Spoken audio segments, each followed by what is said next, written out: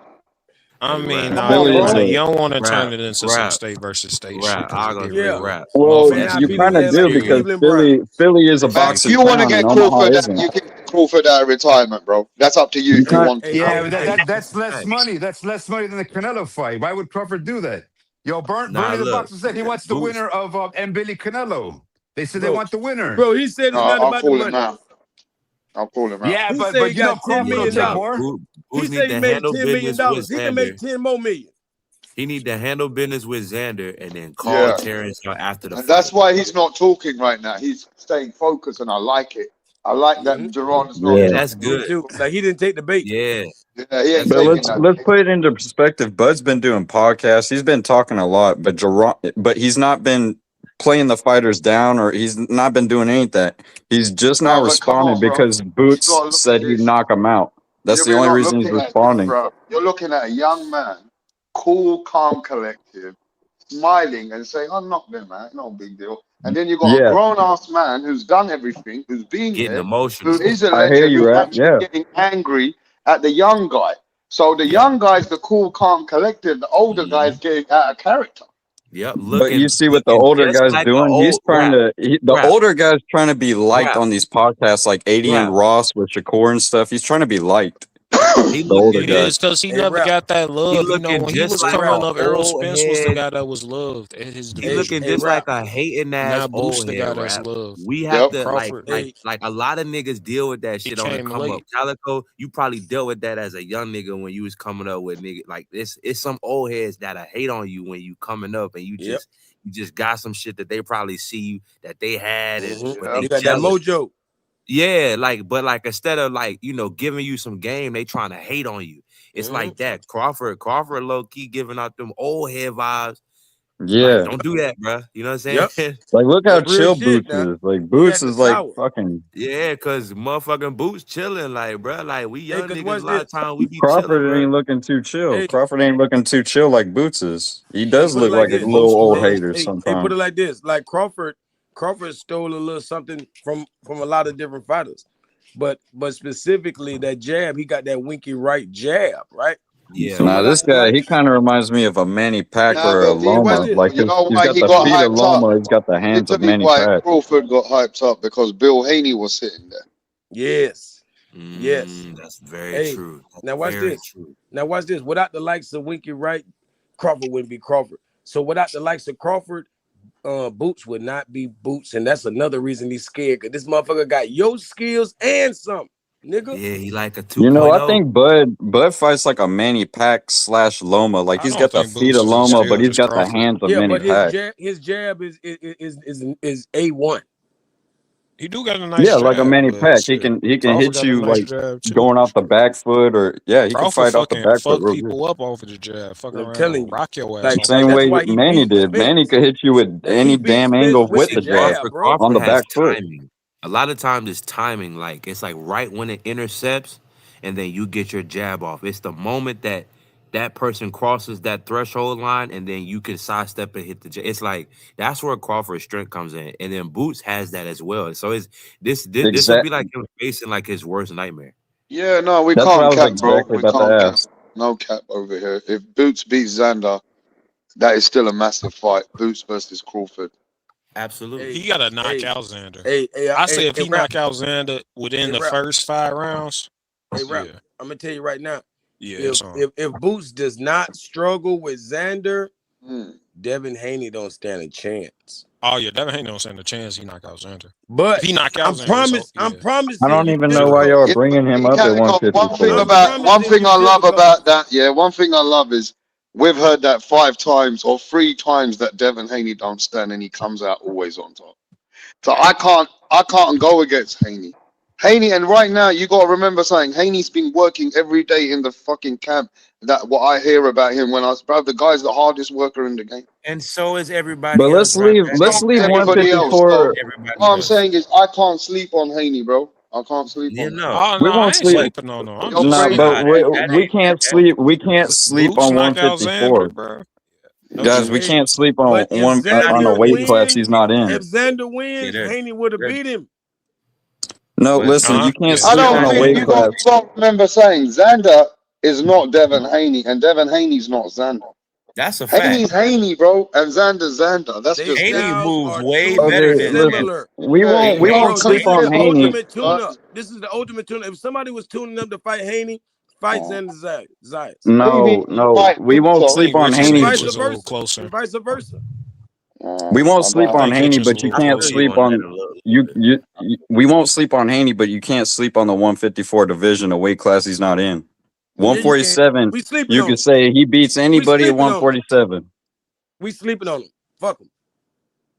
All right, Yeah. I don't know if he get all past right. Ryan, bro. I mean, he couldn't handle 3 pounds of Ryan. 3 pounds extra of Ryan. But It's look, we have just to remember steroids. something. It's And he just beat Whatever steroids, happened you in the know. Ryan. past, Fuck see, Ryan. this is where people get smacked up. When you stay in the past, you're never gonna win in the future. And I don't care about the Ryan fight because I know that Devin can adapt and fight differently. So it wouldn't make me believe that, oh, that's the only problem. I believe it's all about how you get ready for a fight and what you coming in with. And Devin is a fighter that can adapt. So for me, I don't know. These guys have to fight. You can't just tell me this, and that. They have to fight. That's how I see it. I'm just keeping That's how I feel 154 out of too. it. I'm just keeping That's how I 154. Is like he's not even at that weight class. I'm not even thinking And that's about a No, that. we fact. Haney I'm is not jumping the 147. shark. He's no, we not hear even that. one. Yeah, facts. We're not hear He's that. But he 147. can be at But 154. we're talking about Bud versus Boots. That potentially happened. Like Haney's not a factor in this If division. he was to go to 154, then we would have to put him in that conversation. But We might as right well now, have a conversation about Bud versus Haney. The We might one as well thing have I that do know is conversation. that if Devin Bro, Haney cleans up I just 147, if Devin did clean up 147, let's just say if he did, and then Bill Haney puts him in there with a fight with Boots, I know that the Haneys ain't going into that fight not prepared. bro, They've Hey, had their would time. Bill put him in with bro, You Bud? know bro. what I Have mean? y'all? And I know that there's reasons when they will get to that stage. But until that stage, we can't talk about these guys because to be fair, they're in separate categories now. And No, Boots Ennis no. is doing his own thing. And he got smoke.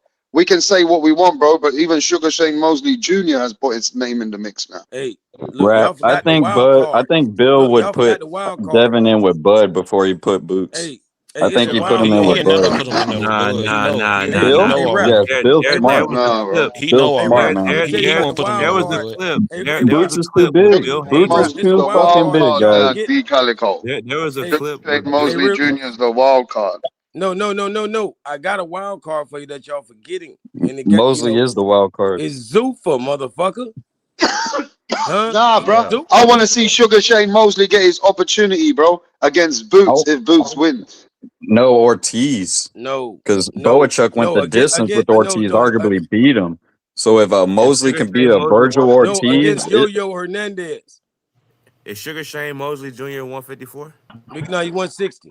at So him and 160, Yo-Yo yeah. He Hernandez. brought Wait, was Boachuk that up. fight at 160?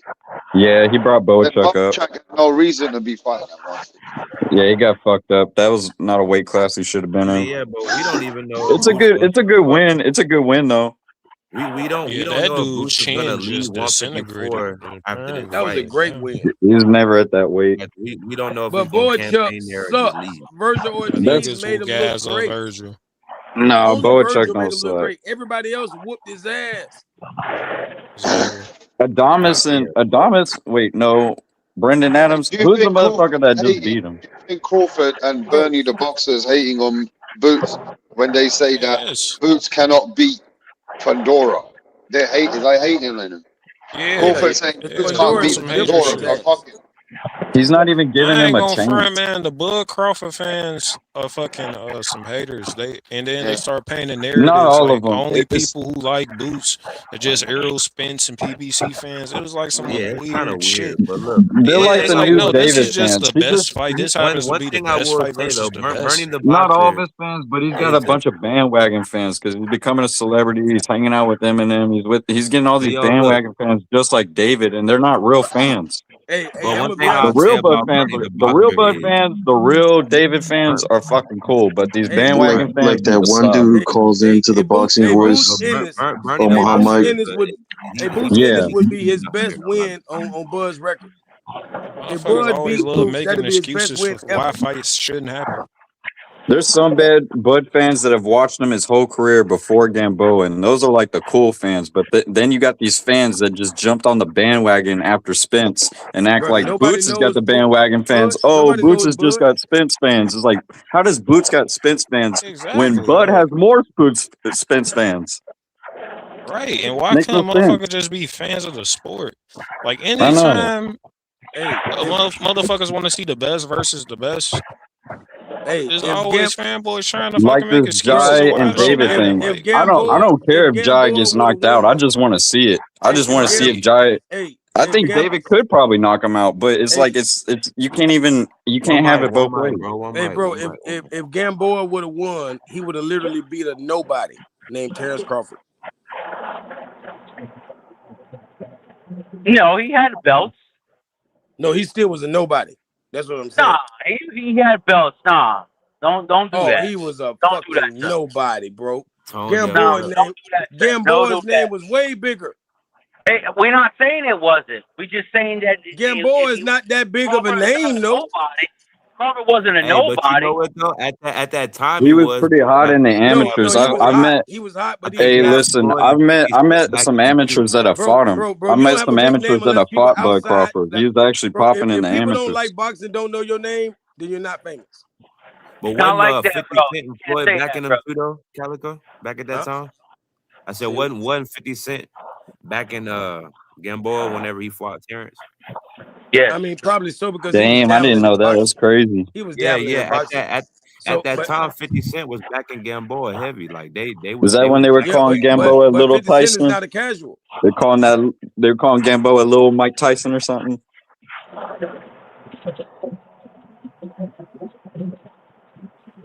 Yep. But he was a nobody too. Gamboa.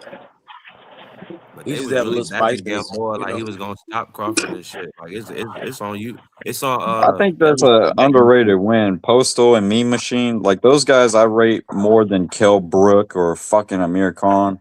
Like those are the fights that actually like prepared Terrence to be great. Is the Mean Machines, the Postals, the Gamboas. At the time he fought him, just at the time he fought him, I don't think overall they're great, Crawford but was at the always time great. Bud fought him.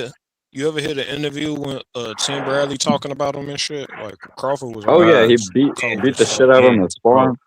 Hey, if y'all Man, go he look be at his first glazing. fight, yeah, if y'all go look at Terrence's first fight or first like 3-4 fight, bruh, the motherfuckers always had that where he punch him between your punches and counter you. He's always been good. That's He could like fight. that's a fact. Hey, but Yeah, the reason Sean and Tim love Bud so much is because they're all in the same camp and they all got their blood tested by Victor. People don't want to talk about that, but they all got their blood tested. So what are they going to say bad about Bud? They're never going to say nothing bad about Bud. Nah, because Tim would Bud never. beat their ass. They Sean know the would never. truth. They know the truth is what it They were is. in the Bud same camps beat together, the that same ass. circles. They would never say something. Shakur and Shields would never step out of line and say something about Bud. They're all in the same camp. Andre Ward is the same. Just like Book said, he's not going to say Bud's name right now because he's focused on Zayas. But wait till that fight is over. Let's see if he wins. Let's see if he I opens his hope he mouth does. Yeah. and I'm glad he did that too because I don't even care if Boots loses the fucking fight. I just want to see it. I don't care if Jai loses the fight. I'd give David just props and Jai props for even making it. The same way we did with Spence and Bud. We gave him props for just making the fucking fight. Because we didn't think it happened. What about Usyk and Albright and Fury. Keyshawn? Listen, it ain't about That ain't on my radar. That's That might be Saturday. on someone else's radar, but that ain't that on, fight ain't is on mine. Saturday. I don't know. I don't care about that fight. Yeah, it's a grudge match. What, Calico? It's a grudge match. Keyshawn Davis and Nahir Albright. Absolutely. It's only a grudge match because Keyshawn's stupid. He acted stupid. Niggas ain't He even didn't have to do talking all that. about that shit. That nigga Keyshawn a jackass, boy. That motherfucker. Yeah, them boys from He's Philly actually got to pull make. up. He's got to KO this guy and make up. Yeah, them boys from Philly finna pull up. But he's got to make up for the way he acted, selling the weed and the I hope weight and all Nair this shit. Albright knock his ass up. Keyshawn's got to make up for that justice shit. like a motherfucker. Hey, it seems like it's gonna look like that because That dude Keyshawn is in the doghouse right now. I guarantee Keyshawn gonna hit the ground. He took care of freaking what's his name there? This last fight is like Frank Martin. He took care of Frank Martin, man. Frank Martin almost went He down. fought Virgil Ortiz. I mean, not Virgil Ortiz. Keyshawn getting dropped. Jermaine Ortiz.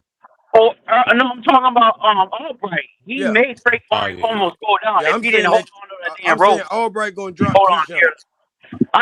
You know why?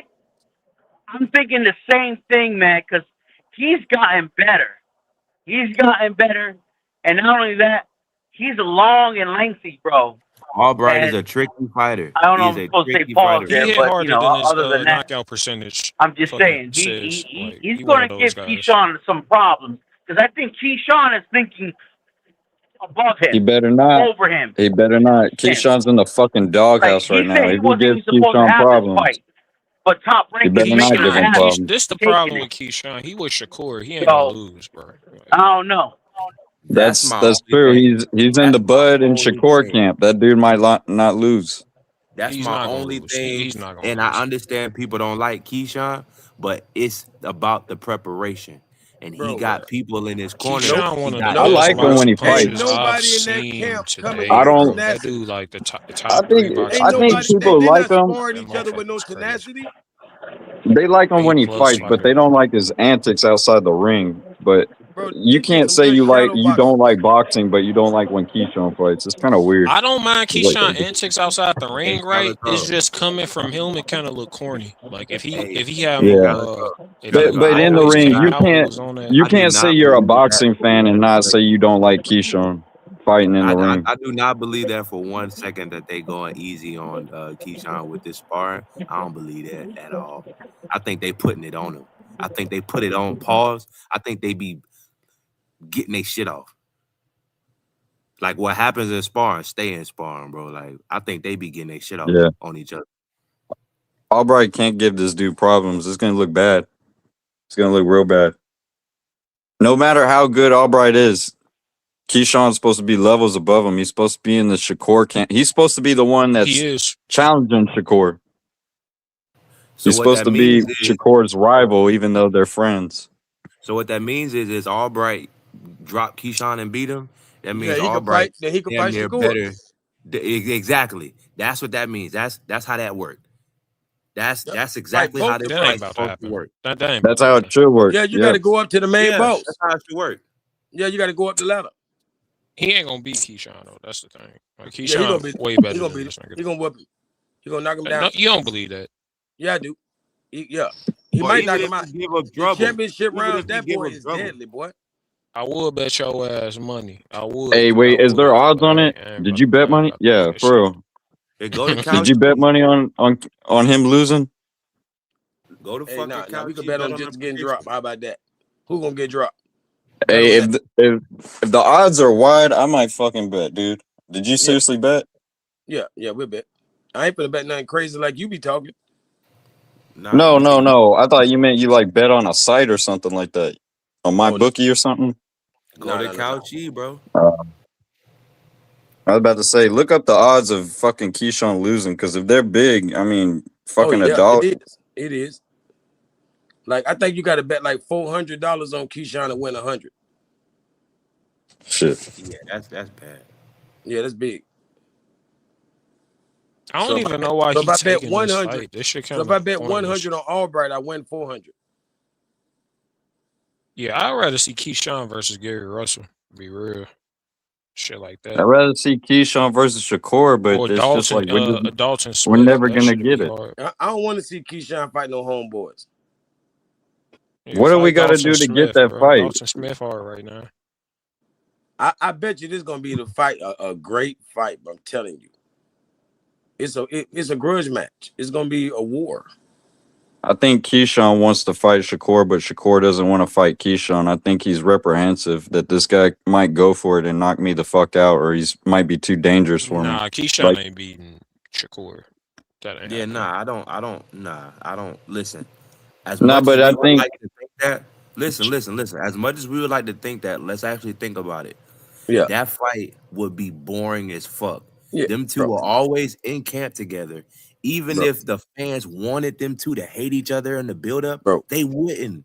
This would be the No, most boring fight ever. no. So Watch this, we bro. want you something, don't think and Bro, Keyshawn bro, been taking like low key shots at Shakur. He's bro. been sneak bruh, Keyshawn, dissing it Shakur don't look, so much. matter. These look, niggas really be hanging around each other every bro, fucking bro. day for years. Keyshawn is just talented. Yeah, and And them watch boys this. talk shit. All Watch them this. boys talk shit. Moses, Shakur, Keyshawn, they Hey, all talk watch shit. this. Hey, Shakur is not only talented though. Shakur, on the other hand, has an IQ out of this world in boxing. So you Facts. I can't know he can spar. box. I know he Watch can this. box more Watch this. consistently than You Tank cannot and Devin. I spar. know he can box Look, you consistently. cannot spar a Shakur on the regular, and he don't know every hole in your motherfucking game, boy. But listen to my point.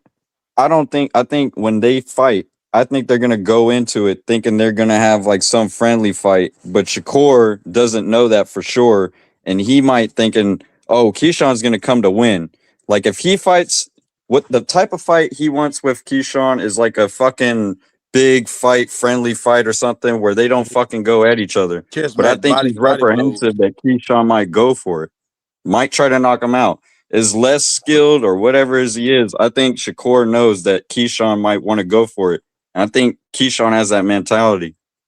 I think he wants the Shakur It's fight more not than real he for wants me. Shakur. It's not like a really a skill thing that separates them. It's just the type of fighters they are. It's a style thing. Like I think they But he both wants like to A be plus fighters, the but best one style is 135 just more out. than Keyshawn. No, it's the IQs. The IQ is the only thing really separating them. I don't think it's But IQ. I think they IQ is like fucking What? top notch. Both of No, Oh them. no, my no, no, gosh, I no, bro! think no, it's I'm no. talking just. about. I think it's They're not the just same though. It's not the but they same. styles. both I can't think a boxer punch an be the outside best. One boxer, is A outside plus, boxer. one is B plus. They both can't be the best 135. And they both say that.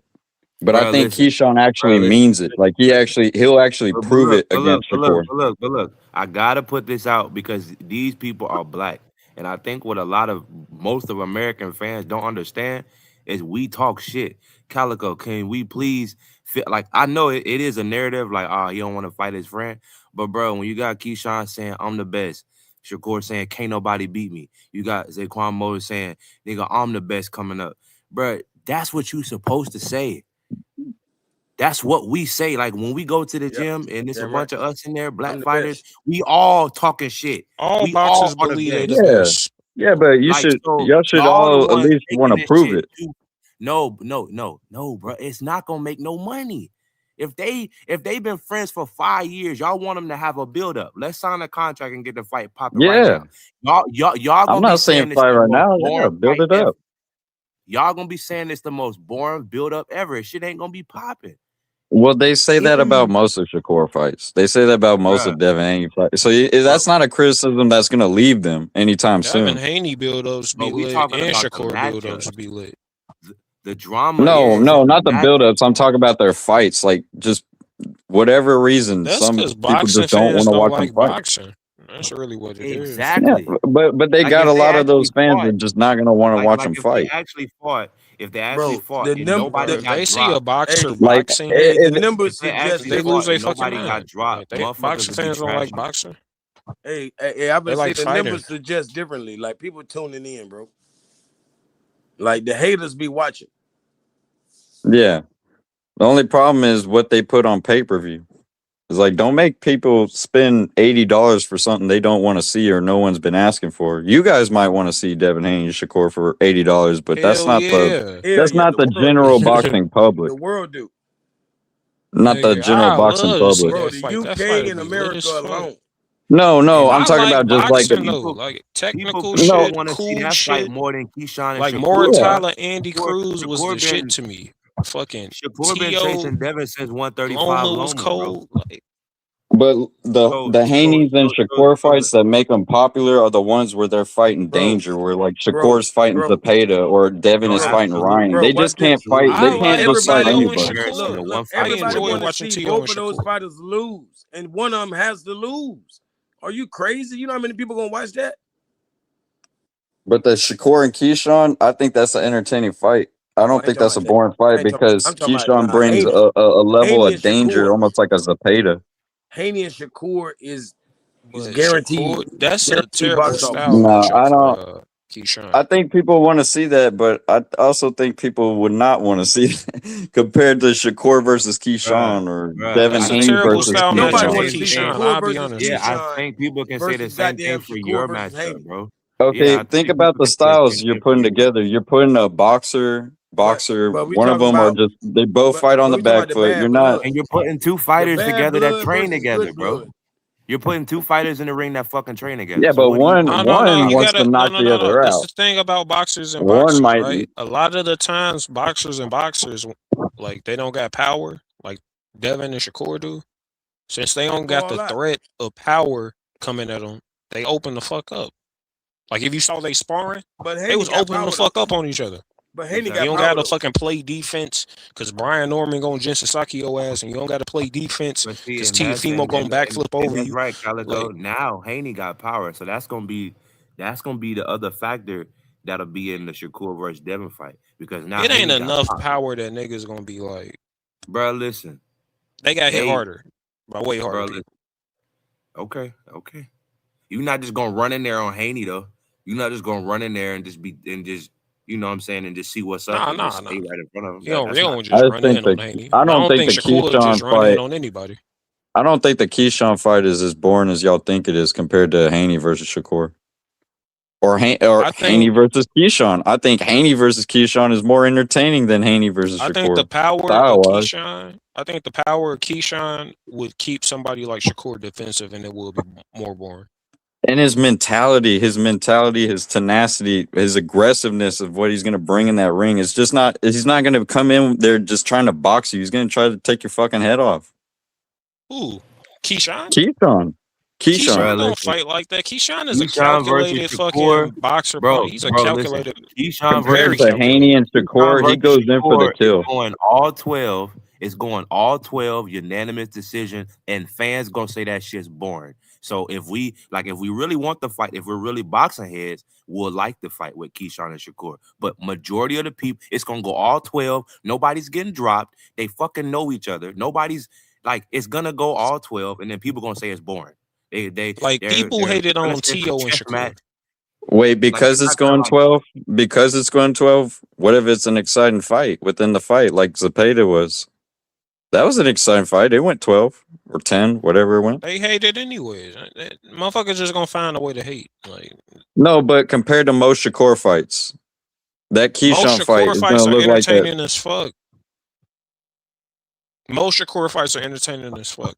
I just don't understand why half of the boxing fans are stuck on like it's like they want to make these two people fight, which is fine. Put the fight on, but what y'all wanting, like y'all think it's gonna be entertaining, it's not. These niggas been knowing each other for years. The build-up's gonna be trash. So people talking about something. So okay, fine, put the fight on, and let's just see it. It's y'all gonna I it's don't gonna get want to this. the I end of the don't I care fight, don't about seeing and know. then it people gonna personally. say Like I that ain't, I ain't, I Shakur ain't ran, demanding that or fight somebody for gonna real. say Like somebody ran, or somebody was doing this and doing, and they're not gonna give it the proper credit anyway. Like the fans don't even know what the fuck they want. I just be listening to this shit. Like y'all don't Okay, even I'll know what give you y'all be this. If he plays nice, then you're probably right. But if he shows like he's been showing a little bit of animosity, a little bit what Buzz got. He's got like a little chip on his shoulder. He wants to be the best 35, and he has been open. Correct me if I'm wrong. He's actually been more open to the Shakur fight than Shakur has in the past. nah, So I think he really. If we gotta, we say they're friends and all this stuff, but it's like sometimes you're not always friends. Sometimes friends fall out. It is what it is. shit. I'm not forcing him to Only fight, but time I ever heard Keyshawn talk about that fight, he said he'd never fight Shakur. That's my brother. All that sweet shit. Like And I I heard don't him from get the open energy from open Shakur to that it. he trying to fight when you Shakur. have the Charlo versus EJ fallout, that's a legitimate fallout. But Keyshawn and Shakur ain't got no fallout, so that ain't legitimate. They ain't got no beef. That build up would be Eventually, boring. someone's gonna have to prove who's the best 135. You can't just both be the best one. Eventually, someone's gonna have to I prove thought that shit. Keyshawn was moving up to 140. I thought they was fighting at 140. Is he? Is that the Albright fight? Yeah, because Frank Martin Yeah, was at it's at 140. I 140. thought he was fighting at 140. Okay. Yeah, he lost his belt. He lost his belt. Yeah. It's at 140. Well, now Yeah, Keyshawn's yeah. safe. Jermaine Ortiz was at 142. Now Shakur and Keyshawn are safe to never fight each other. That's But they're one way to both do it. Just move a weight class. Yeah, that's one way to do it. Never fight. Well, Get poo poo for that fight. Loma back in this bitch, man. He about to get Loma Dula Mason or Loma more type. Yeah. Well, we need to see Yes, where Loma Loma and Tank Shakur. Davis. Ooh, I wish Loma come back and beat Tank Davis ass. Just for you, And I Tank would like to Davis see. fans, boy. I would love it. I would like to see Keyshawn versus Shakur over Loma versus Shakur, but it looked like Loma versus Shakur might happen because why would he come back? Tank. Who's he coming back for? No, Loma. Tank's Tank's coming back? Davis. I I don't don't fight think Tank Tank's Davis. coming That's back. why he coming back for the biggest fights. That's what I thought too, though. I was Nigga, like, Tank bro, was it trying would to be fight him crazy anyway. if That's the Tank and biggest Loma fight. fight end of the year. He was trying to fight Pitbull. That was the fight they were talking about, and He then could whoop people started Pitbull ass complaining. too. I could go for that. Get Pitbull to But flee and knock Pitbull ass out. you notice Fuck people that. started complaining as soon as they announced the rematch. It was like, oh, they started complaining. It's like, wait, wasn't this the guy Tank said, hell no, I'm not going to rematch him? And people were I complaining about say, that. And now that I he's fighting don't him, wanna- people are so complaining. I don't even want to see that Pitbull fight, to be honest with you. I don't want to see that shit. I know, but people Yeah, I wanna complained see that that he shit. wasn't giving him a rematch, and now they're complaining that he's giving him a rematch. If you remember the post fight after he beat Pitbull, they asked him for a I'm rematch. He's mad he like, hell fought him. no. And I Pitbull will wanted to beat see up him and Rolly. Lomachenko. I didn't ask for Pitbull. I'm mad he fought him the first time. Pitbull will beat up Lomachenko. Nigga, that'd be Pitbull get wild. knocked the You saw what fuck out. Salita did to him? You saw what Salita did to Bro, him? that was his second Come fight, and on, Salita stop hit him doing in the that nuts. shit. Bro, You talking Loma's Are you about on 40 your now. this Are man you on your talking pro about the Mexican greatest shit? nut puncher of all Loma's 40 time. now. Talking about the greatest And nut what do you puncher of think? all What do you time. think Nigga, the Pitbull's gonna do? commentators, And what the do you think Pitbull's gonna spectators, do? We're gonna go and the right back referee to saw them that shit. nuts. What do you think We all Pitbull's saw gonna that do? shit. What do you Man, think Pitbull's gonna Pitbull, he do? going to He's gonna sleep. go He's That's right what I back think down he there. gonna do. I think he He's He's gonna gonna gonna go take a win right by back nap. down there, cheating. just I like think He's he gonna gonna Salito win by take did. a nap. I cheating. think Loma gonna finish the We're gonna job take a page out Fierro of did. Salito's book. We're gonna go right Loma back gonna down finish there. the job You know Fierro I did. mean, Loma. You that's know what you Loma gotta doesn't do do to good with beat that I him. style, gotta bro. That's what watch you it. gotta. I don't think Rap That's on what Salito. you I gotta don't do think to Loma beat does him. good with that style. No, And Loma about to he put will do. hands on And that dude, bro. he will get dirty with them. Nigga, Loma You know about to knock Pitbull will that get dude dirty with his out. He is ass. not on nowhere near the Man, level Pitbull of got an iron Lomachenko. chin. That Pitbull has boy an ain't iron nowhere chin, dude. near a level of a Lomachenko. He about to run His circle. skill He gonna make wise, that no. man quit. Skill He wise, gonna no. He is quit. not on his level. He gonna make that man. You But saw he how will get dirty frustrated he with him. was. This man, motherfucker, was frustrated against who the fuck was he sticking his tongue out at? This motherfucker Roach. Lamont looking like Roach. But fucking he Gene beat up Simmons. Roach, though. Lamont He Roach beat him had up. him doing that. Loma Beat about to up. make this dude quit, bro. I What's got your Loma by definition of motherfucking. he said I beat got up? What's Loma your by no definition of mas. beat up? He beat I him got up. Loma by no mas. Dropped him. Made him Nigga, do a no stinky leg. mas. No, it's the return of Lomachenko, man. Come on, bro. We talking about white Jesus here. And that's the dude We that talking about just white got Hey, done Jesus. who is beating that Tank, too. unknown that Bruh, beat chill Pitbull? out, bruh. Wasn't there some tall fighter that beat Pitbull? Out jabbed the fuck out of him, some unknown guy. Oh, you talking about Like Ryochenko? last year, You talking about this year. Fierro? Fierro beat him up. No, you're Yeah. talking about Ryochenko. Oh, Ryo There was beat a him too. fight. Yeah. There was a fight. He was a No, huge favorite in, and I watched it live, and he stunk out the place. Bro, he Yeah, fought. but I like to All I see know is he Pitbull. fought Fierro and went life and death. And That's Shit, a good Shakur fight that for. bitch. Duarte just went life and death, too. What, Duarte's not good now? I mean, he look ass Duarte in that went life shit. and death I ain't gonna with front. Fierro. I thought he'd be Richardson Hitchens, but after seeing that shit, fucking, I got Richardson. The fuck? Oh, that's Fucker look because... terrible. So you don't give Fierro any credit for putting up I mean, the fight Fierro against came in Slaughter. overweight, 4 pounds, so I don't give him much credit for that because that was So some you bullshit. see, Yeah, it's we kind of like see, but then Solito you coming in discredit Duarte. overweight and cheating Loma, you know?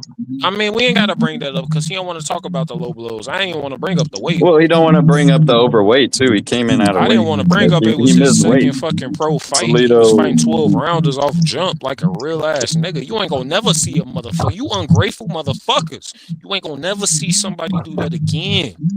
imagine you have to miss weight and low blow a Never guy in his happen. first fucking fight. That's kind of pathetic. You gotta come in, miss weight, a guy's first fucking pro fight, and then you gotta low blow him to beat him. That's kind of pathetic. Right. I don't even know why people bring up Motherfucker, Salil. That's like Ukraine going through enough right bringing now. up We need them Galata beating Bo Lomachenko or nuts to something. motherfucking revive the Ukraine population. They going through enough. And I guess you forgot what happened after the second fight when he beat Gary Russell. Beat Dante the Boxing fuck out Nation of got Gary fucking Russell. mad as fuck. Put hands and foots on Gary. That's when I knew Loma was like that. I'm like, this motherfucker just as fast as Gary. Like he keeping up with Gary He Russell made hand speed right now. This shit them crazy. LDBC channels. He made them mad as fuck when he did that. You can go back and watch Aki TV, Dante's Boxing. So mad when he got. Not only that he beat him, that he got the shot because they didn't think he deserved the shot in the first place, and then he beats him. Oh my gosh! Watch those videos back. It's just pure comedy. Yeah. So I get the Loma hate. I know where the Loma hate really comes from. I know where it really, the really Loma comes hate from. come from ESPN fucking saying he the best thing since Ali. Oh yeah, and Bob saying he's the Bob best Arum. thing since Ali. Yeah, that's stupid. Yeah, all that bullshit. Yeah, You know, that's where the Bob was hate come capping from. for real. But I know some of the hate comes from way back when he didn't deserve that shot against Gary Russell. People didn't think he deserved that shot, and then he beat Gary Russell, and it's like that's why you got to bring up. That's why you got to bring up Solito. That's why you got to bring up Solito because he beat Gary Russell. Hey, I thought I Loma mean, I won only that brought fight him up because I anyways. feel like Pitbull In will fight my book, he just like won that Solito. shit anyways. That was some bullshit. I don't got Loma losing the fight. All his L's, I scored draws when I watched that shit. I had a draw with T.O. and a draw with Haney. I don't know. I give Pitbull a good chance, but not for low blowing. I think he's got a good style. Yeah, I think he'll give Loma. I think he'll give Loma a hard fight the same way he gave Tank one. But it's probably going to be like the Tank fight Loma because probably knock Tank out right now, bro. But Last just time I saw Loma, Tank, Loma no, probably knock like, Tank the fuck out right now, dog. Loma will be able to Loma do probably things in knock that. Tank the fuck out right now. Well, you know what? You know what? If Tank really isn't into boxing anymore, he might honestly.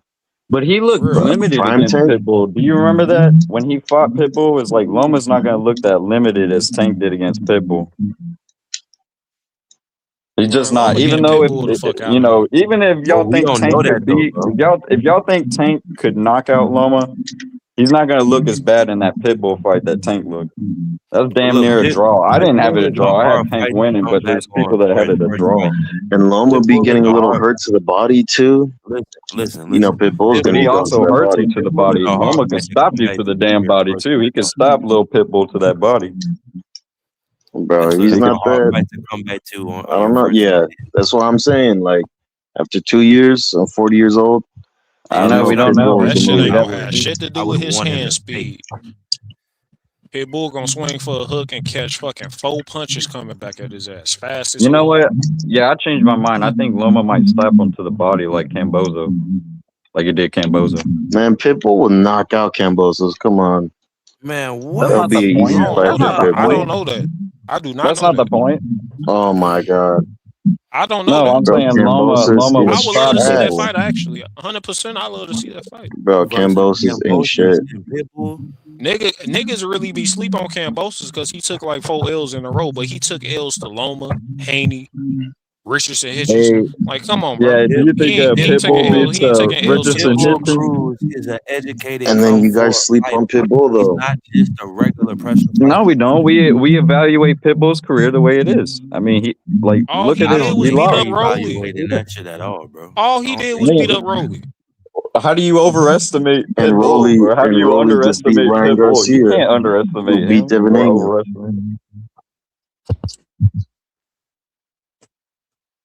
I don't know. Pitbull's not a fighter that fans are overlooking. or underrating, overrating. He's rated where he should be. He entertaining, but he limited. Like, he limited fighter. Why sweeping hooks and shit, nigga? Loma eat that dude, bro. You know how bad Loma make you pay for fucking missing? He not only will he fucking not get hit by that shit, he'll be right in front of your ass. Why your ass turning around? Fuck. I mean, I see Loma outboxing him, but I think Pitbull could take it and be landing some body shots. No. Bro, you know how much hands Loma put on dudes, bro? I think Loma does that though. I agree with you, but I think that's no, I actually agree. No, listen, I actually agree with you, but I think that's in vice versa. I think Loma does that to his body, kind of like Cambosa, makes him shit his pants, like doo-doo runs down his leg. He quits on the stool. You forget that. His name is Lomachenko for a reason, because he makes Mexicans quit. They were calling him that.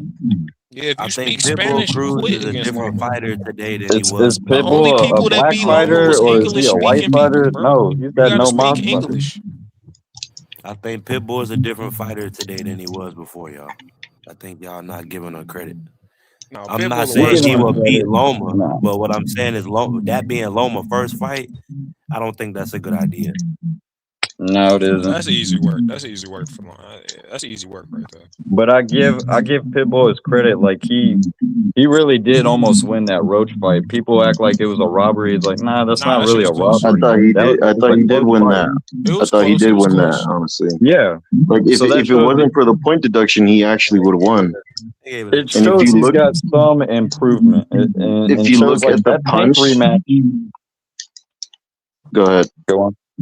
I was about to say that Tank rematch probably needs to happen because Pitbull has improved. He showed he'd improved against Roach than Tank did. So I think that needs to happen before a Loma fight is fucking Pitbull or Roach rematch.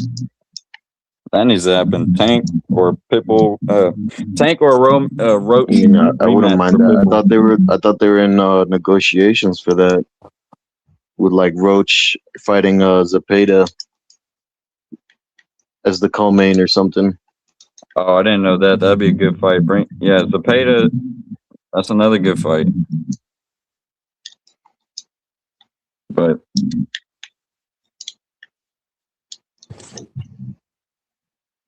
yeah, Tank been out the rain for a year, dealing with cord and weird shit. Yeah, last time we seen him, he's getting dropped by Roach, smoking fucking blunts and shit. Yeah, they're talking about Kid Schofield or whatever. Oh yeah, I hope Loma fight him, bro. I need them to get the fuck up out of here. I love for that to happen. So is Tank not fighting Floyd or Kid or whatever? That was just a rumor. I hope he's not. I want him to. I like Tank more than I like Kid Austin. I want. I mean, you want to see that because you want to see Kid Austin go to sleep. Yeah. That's why you want to see that. Did Kid Austin just deliberately lie on his Twitter or whatever? He just deliberately lie about the fight? I don't know. I didn't know he said he was getting that fight. He said it. He said, "Oh, we're in talkings with Tank or negotiations or something." I don't know if he said the fight's officially on, but he mentioned that the Tank. I'm about to get the Tank fight. Is what he's saying.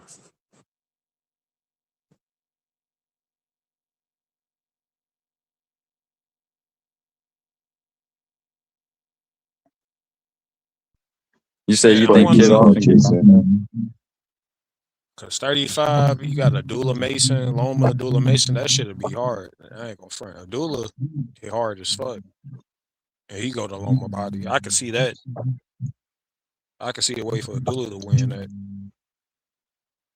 But everybody else, like, yeah, I don't know. What about that Sam Noakes guy versus Loma for his first fight? That should be tough for Loma too. Like Sam Noakes, tough as fuck. It'd be a lot safer than fighting Pitbull and fucking Mason. I don't think it's safe. I think Sam Noakes will knock out fucking beat shit out of Pitbull. No, I'm talking about Loma. Loma's first fight back with Sam Noakes. Wait, but I thought you said that any British fighter would lose to Mexican though. You right. You are right. You are right. You know what? You are absolutely right. Yeah, I'm gonna change that. I'm gonna change that just cause. Yep.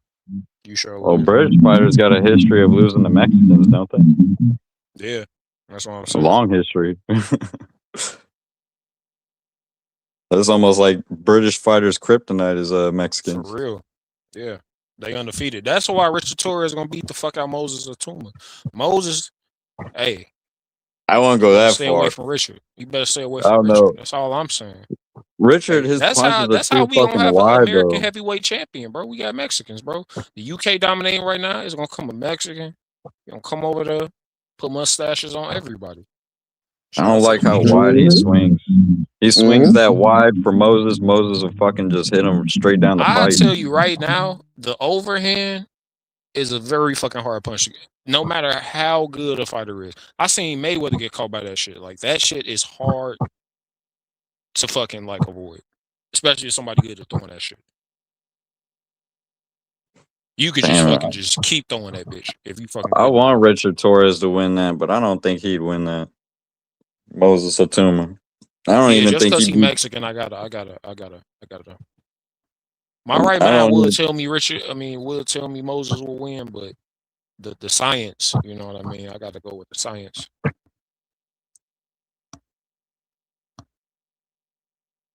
Some Wouldn't sweet the science, science? man. Wouldn't the sweet science be on Moses' side? Nah, it's the Mexican UK science, man. That's more of the history. They got a track record. That's more of the track record of Nah, them losing, that not shit the run not the deep, nigga. sweet That's some science. genetic shit right there, bro. These motherfuckers can't win, bro. These motherfuckers can't win. We really haven't seen Moses pressured by someone like a Richard Torres, so that'd actually be interesting if he could actually handle like pressure or just even the pressure Mexican boxers bring, like a Richard Torres will bring or an Andy Ruiz. We haven't really seen Moses get tested like that. Yeah. Unless I'm wrong, unless there's a fight that I don't know about. Nah, they don't deal with that style well. But there don't be Mexicans over there for real. So especially a heavyweight. You talking about a big like nah, they don't see that shit.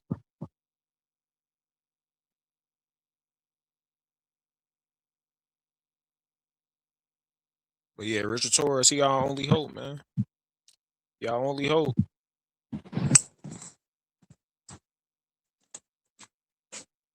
There's a new American named Van Hoover or something.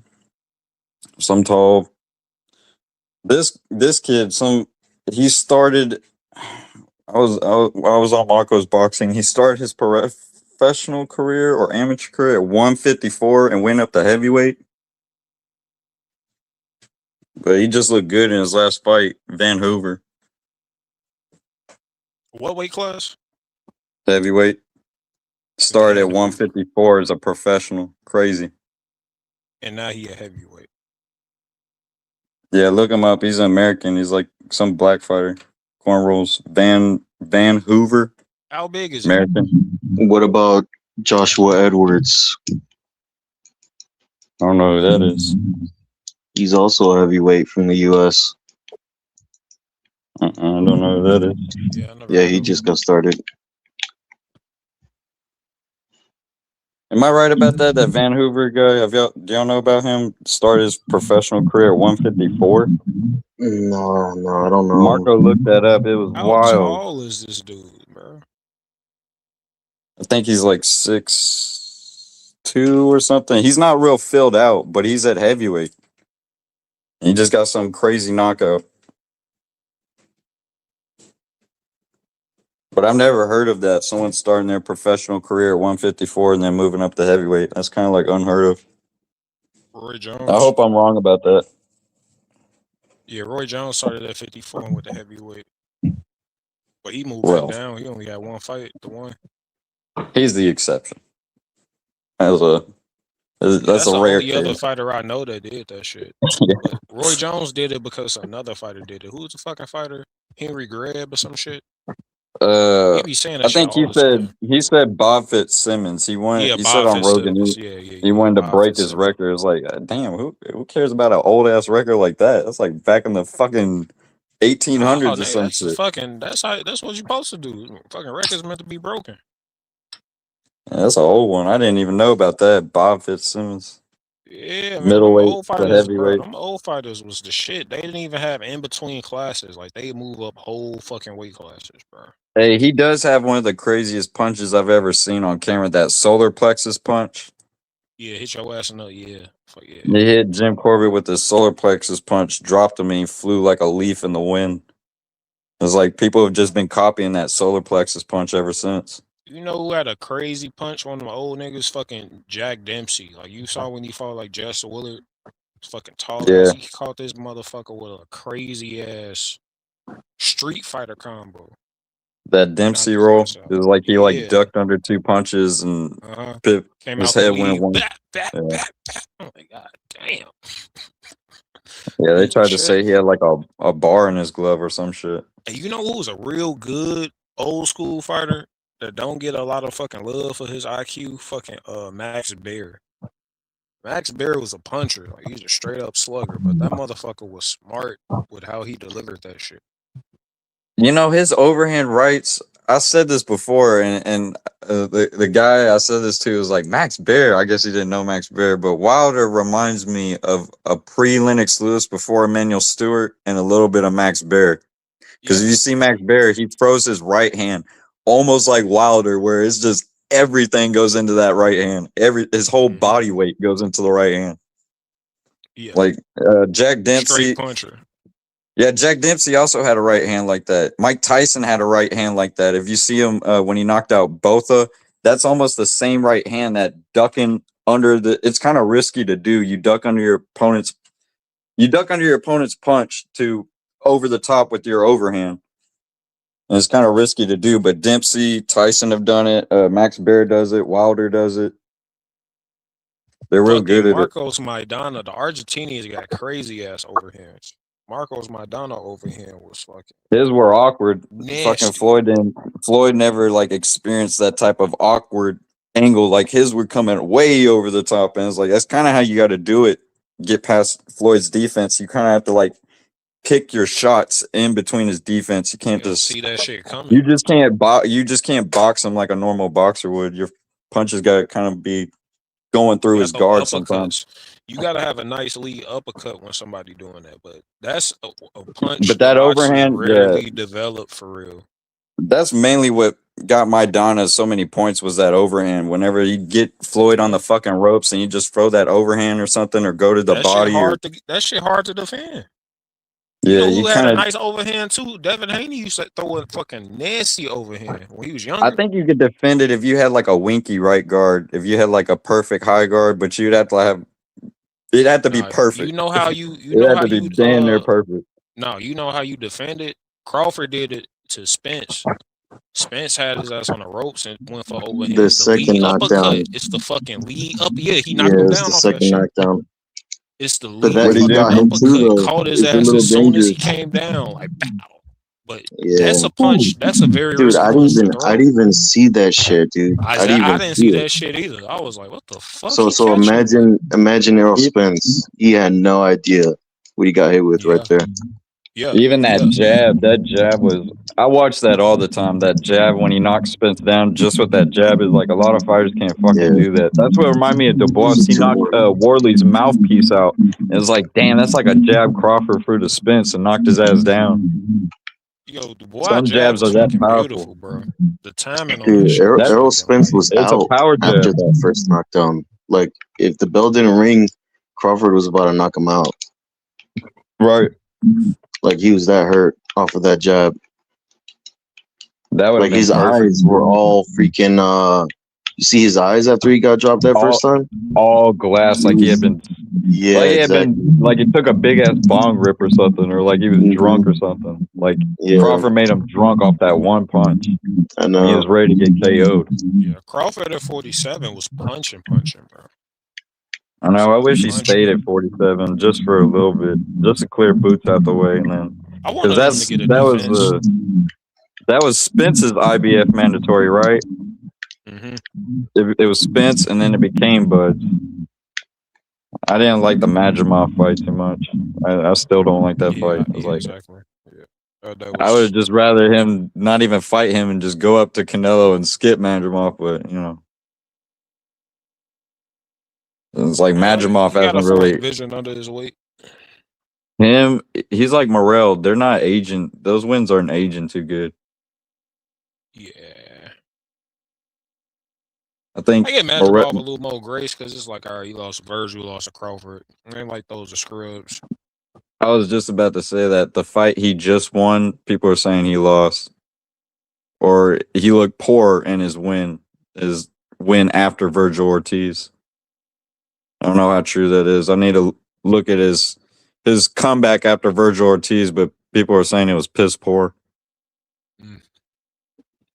So, and mind you, this is a guy that people said, "Oh, Madrimov is going to do great things. He's going to do big things." Y'all don't even know. Like I heard like these Boots like a motherfucker. But meanwhile, Boots became unified. Ring magazine. No, before Madrimov lost, people were talking about y'all aren't appreciating Madrimov now. He's gonna go accomplish big things. He's gonna do this and that. And he didn't do none of it. Like people had like high hopes for Madrimov before he lost to Virgil, and people wanted Virgil to lose very fucking bad. I've never seen so many brothers root for a white guy to knock out Virgil. It was crazy. It's like, damn, Bud fans have just like gravitated towards Madrimov, and now they want him to knock out Virgil. I heard Karen about the fight soon. Yeah, so if you look at those comments under the Bud versus Madrimov, Virgil versus Madrimov, it's a bunch of fucking Virgil fans calling out the Bud fans because they wanted Madrimov to knock him out. But I don't know. That's kind of what they're doing. This what reminds me of the pettiness with Crawford and Boots. It's like I don't think it's too much pettiness, but it's like, damn, man, it's like you do this with like so many people. Do this with so many people. It's like almost looking like a pattern now. It's hard not to call a spade, you know what I mean?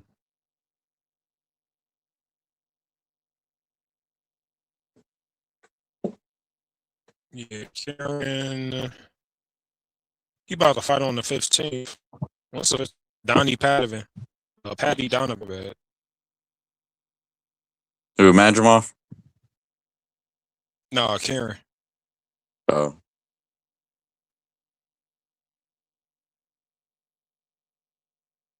I think that fight's at 54.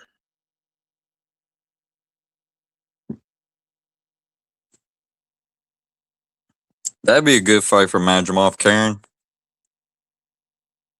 The guy, okay, so it would be the guy that Boot struggled with, and then the guy they say Bud struggled with fighting each other.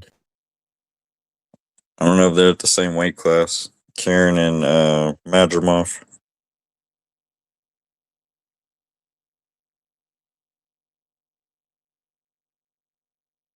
Yeah, I think this may be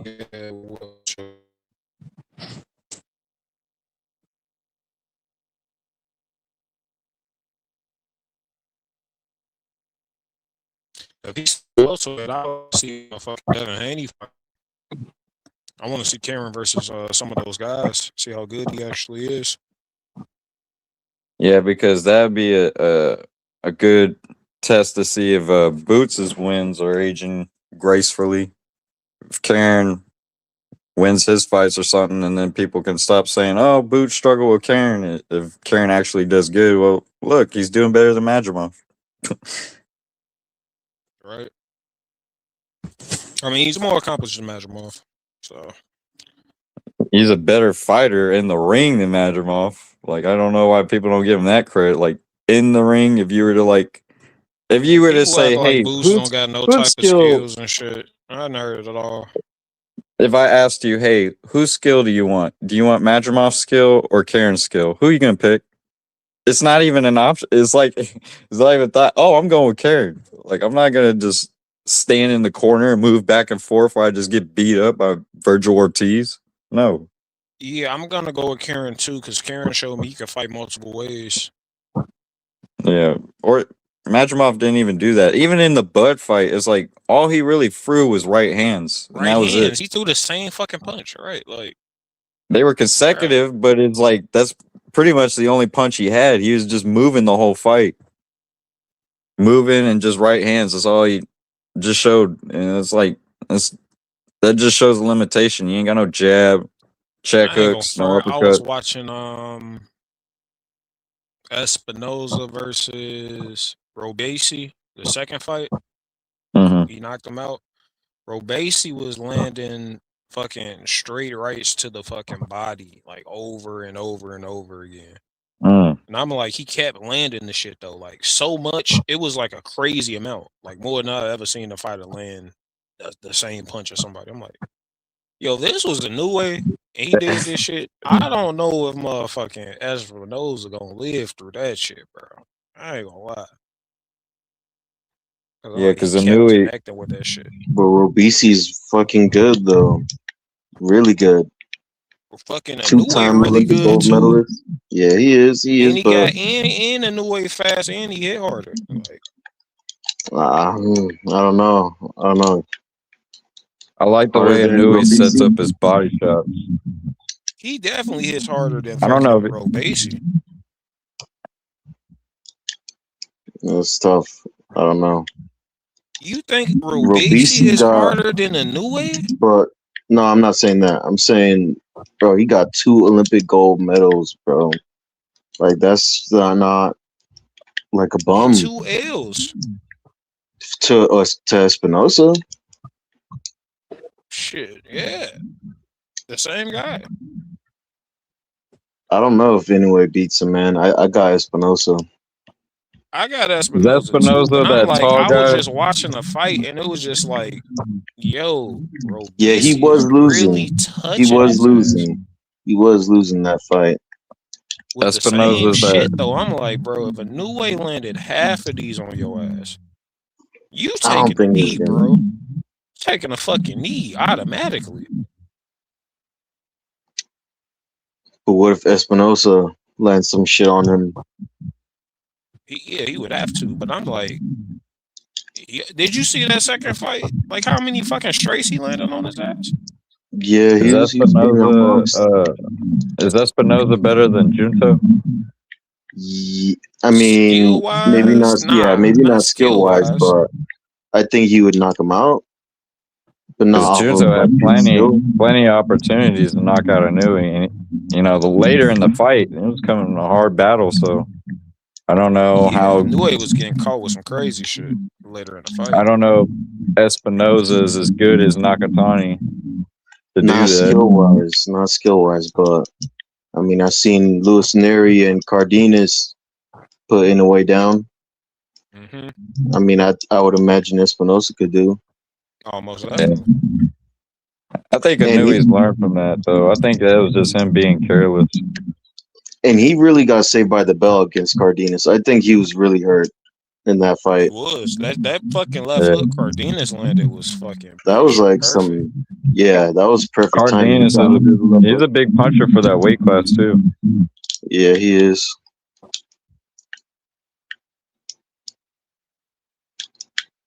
Might even have better timing than Espinoza. That's what I was saying. Like Neri, for all we know, Neri and the guys they bring, Cardenas, these guys they keep bringing that drop Inouye. If these guys had to fight those two, they probably get dropped too. What, Espinoza against Neri? Or Cardenia, or at least Angelo Leo, or one of them. Whoever they're trying to get him to fight at the upper weight classes. I think he could probably beat Angelo Leo, but I mean, I don't know. I don't really know much about Leo. I just know that he put Luis Lopez to sleep, and he lost to Fulton. He's supposed to fight, but Aleem missed weight. The fight. Yeah. I was looking it up that day. Like, didn't this guy fight? Like, I'm trying to find his highlights. And then I find out that because that would prove how good Angelo Leo is for an Inouye fight, and it's off now. So you don't think he's gonna get it now, or? Can't they just go straight to Inoue? Because in a way, he's not going to fight the biggest person. He's not going to fight Espinoza. He's probably not going to have his first fight against Shushu. So it's going to be Angelo Leo, depending if he's still got a title or if he's looking good. I don't think Espinoza is going to be his first fight. Is Angelo PBC? I don't know. No, I don't think so because I saw True School Sports with him. Wait, never mind. I don't actually don't know. Because I know he fought Fulton. That was like a PBC event. I'm pretty sure. Okay, yeah, he's probably PBC. And Luis Lopez was top rank, and he knocked him out. That was a top rank event, but I don't think he was signed to top rank. Okay. But you know, a lot of these guys are leaving PBC and shit. So I don't know. Hopefully, they could still make that fight. As they should. I think PBC just kind of needs to die right now. All they got is Dave Benavidez. Like that's their only guy holding up the ship. Oh, and Fundora. It's like who else is on that ship? That sinking ass ship. If Errol knocks out Tim, is he still with the PBC? I'm pretty sure he is, right? If he were to knock out Tim, that would be like an automatic fucking star. As soon as Tank comes back, that's like their big star, you know. They have names, but they're just like dormant and shit. Yeah, it's probably because my bias against Al Heyman, but I don't really like the PBC that much. I like some of the fighters on it, but you know how PBC fighters go down. It's like not David Benavidez. He's actually not your typical PBC fighter where they don't have to fucking match make him like they do the match room and all these other guys. They don't do this type of matchmaking shit PBC does. I don't like the cherry picking matchmaking shit PBC shit does compared to like Matchroom and all their other shit. But David Benavidez is actually kind of like, and Fundora to a degree. They're not like your typical PBC guys. But Arrow, you can kind of make a case for that. Wilder, you can make a case for that. Pretty much all the PBC big fighters, you can make a case for that. I mean, but I don't want any of the boxing promotions to die off though. Like I like Top Rank being with ESPN. You know what I'm saying? Oh yeah, that's a good point. It's an American brand. Yeah. Like I don't like that they're like getting dropped off like from these, you know. But you don't think Al Heyman needs to fucking go already? You don't think someone needs to replace him? Yeah. Honestly, I'm not too familiar with the whole Al Heyman shit. I don't know, but that guy, I guess Bob Arum needs to fucking. That'd be cool if Bob Arum took his place. Bob Arum is Top Rank, right? Yeah. Like this is thing. I like that dude's Top like 90 years old. Like he's about to fucking die and shit. Yeah, he makes the fights. Yeah, it's true. You need some young blood, but he makes the fights. That's why I like Bob. And then Eddie Hearn is the Zone or Matchroom. What is his shit called? I forget. And then Frank Warren is Queensberry. Yeah. De La Hoya Golden Boy.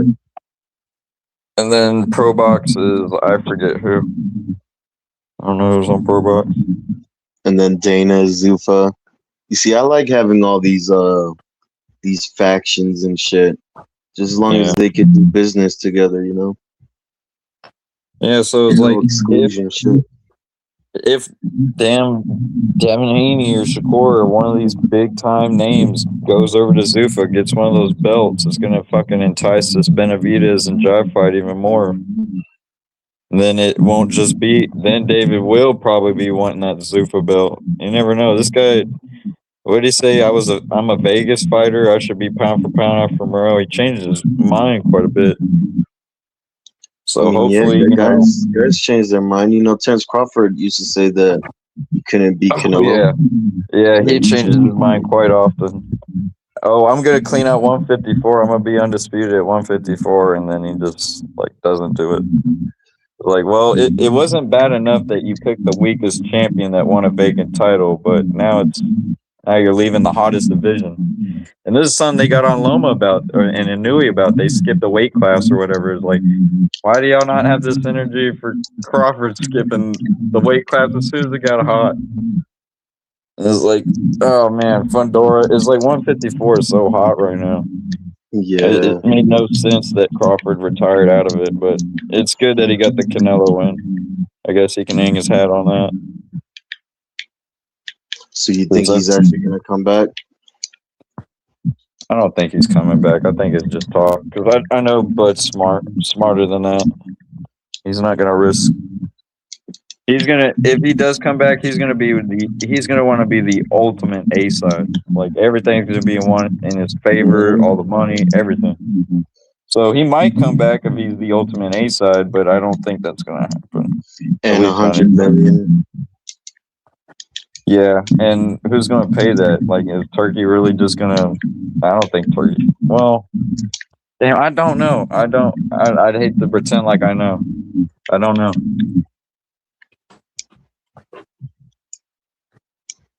I guess until we see or something.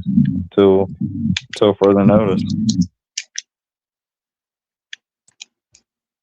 I think it will require for like Boots to become like a Errol Spence type of name or some shit. Maybe become undisputed at 54. Maybe I only think he should rematch Canelo and try to knock his ass out. That would look real good on his resume if he hurt or knocked down Canelo, and he's probably got a chance to do that. I feel like he probably won't have the motivation to fight Canelo, honestly. He probably feels like he's already done that and shit. I think he's the type of guy like he needs the motivation at this point. Like I think once Canelo got that IBF off of Skull, it became undisputed again.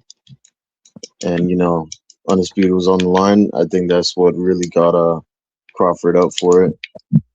Yeah, I'm glad that Crawford didn't take that fight. At first, I wanted him to because I felt like he was making Canelo do all the hard work. But it's like if we did get that fight, it would have been probably just as boring as the fucking Madrimov fight, seeing how Skull fought against Canelo.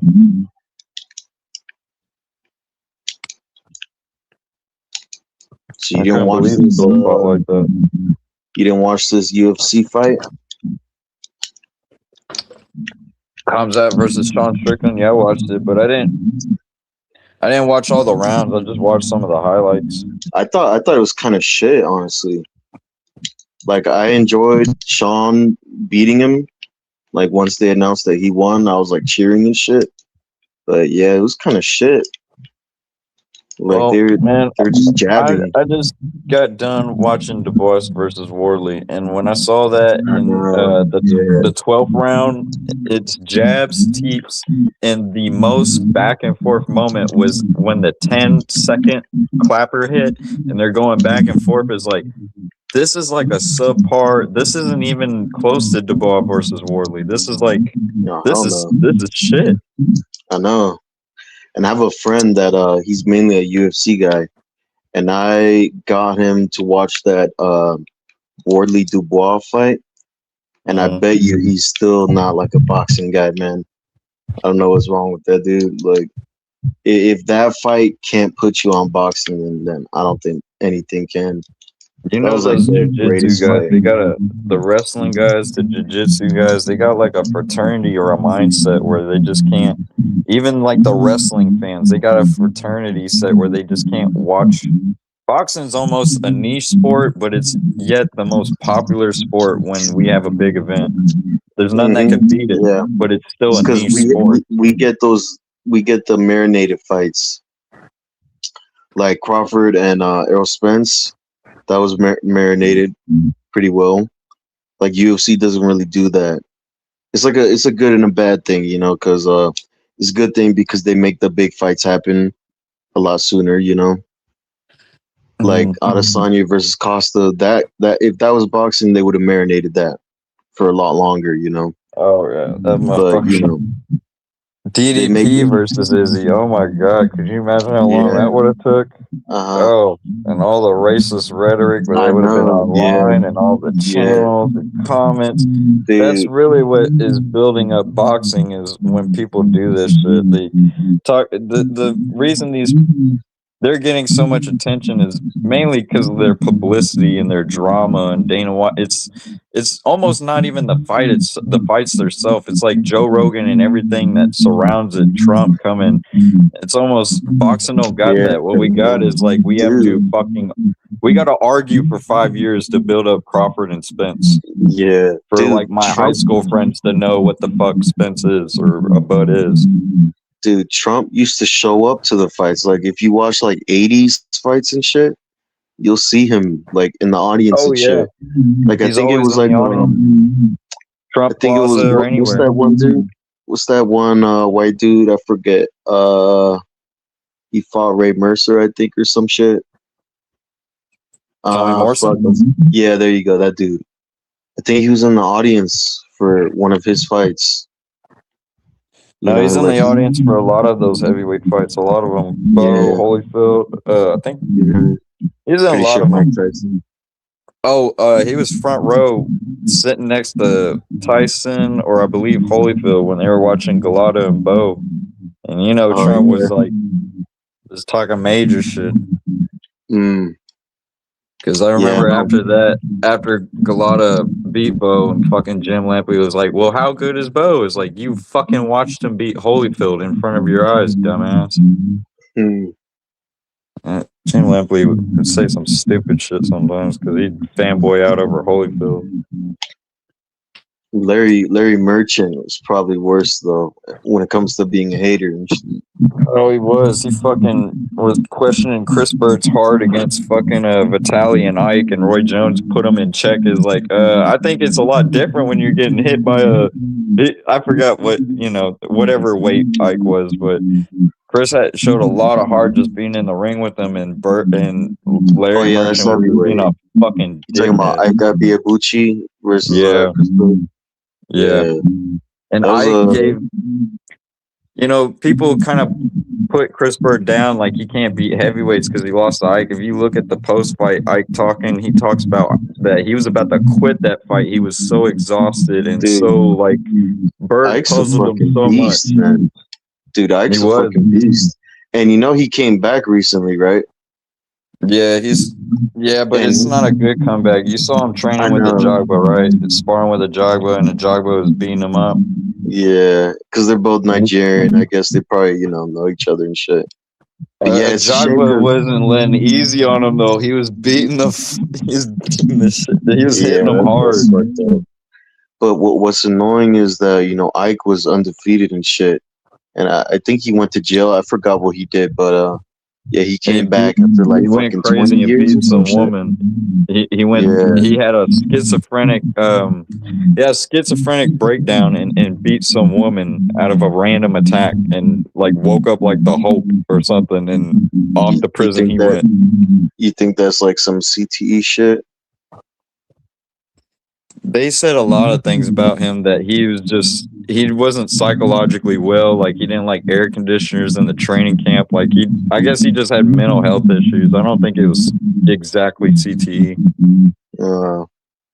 It's not like Riddick Bowe or something where he fucking, his front lobe gets damaged and then he goes kidnaps his wife and holds her at knife point or something like that. It's not like that. Because CTE, you get a lot of behavior problems if you damage that front lobe or whatever it's called. Yeah. That front culture. That's the decision-making area, I think. Yeah. Right? Yeah, that comes with CTE, but I think he wasn't really mentally well. Dude, this guy came back and lost his undefeated record. Like, I'm sure it doesn't matter to him anymore, but it's like, dude, I remember looking up his box rec, like, way before he came back. I'm like, man, this guy he went out undefeated and shit.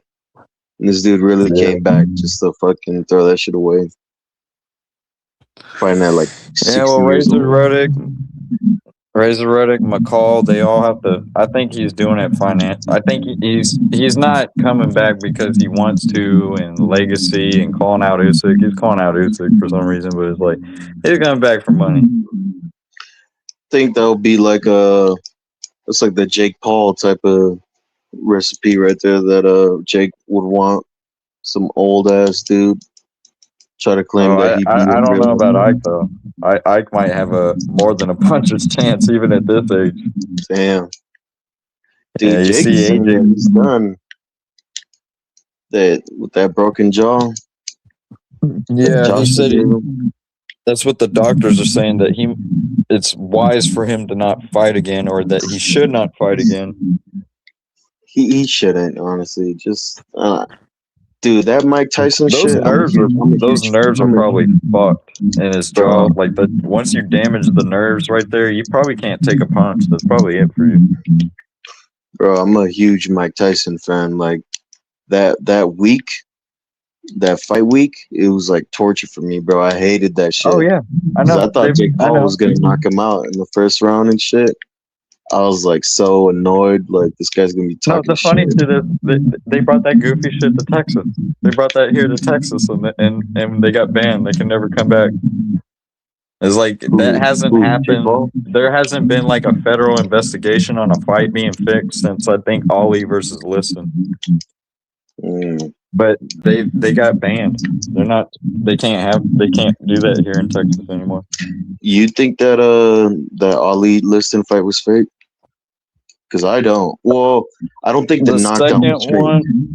I don't think the knockdown was fake, but I do think he could have gotten up, but he didn't want to. Yeah, that's the only part, because like this guy, he was beat by his dad. He had his jaw broke. Cleveland Williams broke his nose. He's been hurt and beat up like a lot of times, like worse. Cops used to beat him over the neck, over the head, and all that shit in the jail cell. So it's hard to believe that phantom punch would make him lay on the ground like what, 10 minutes?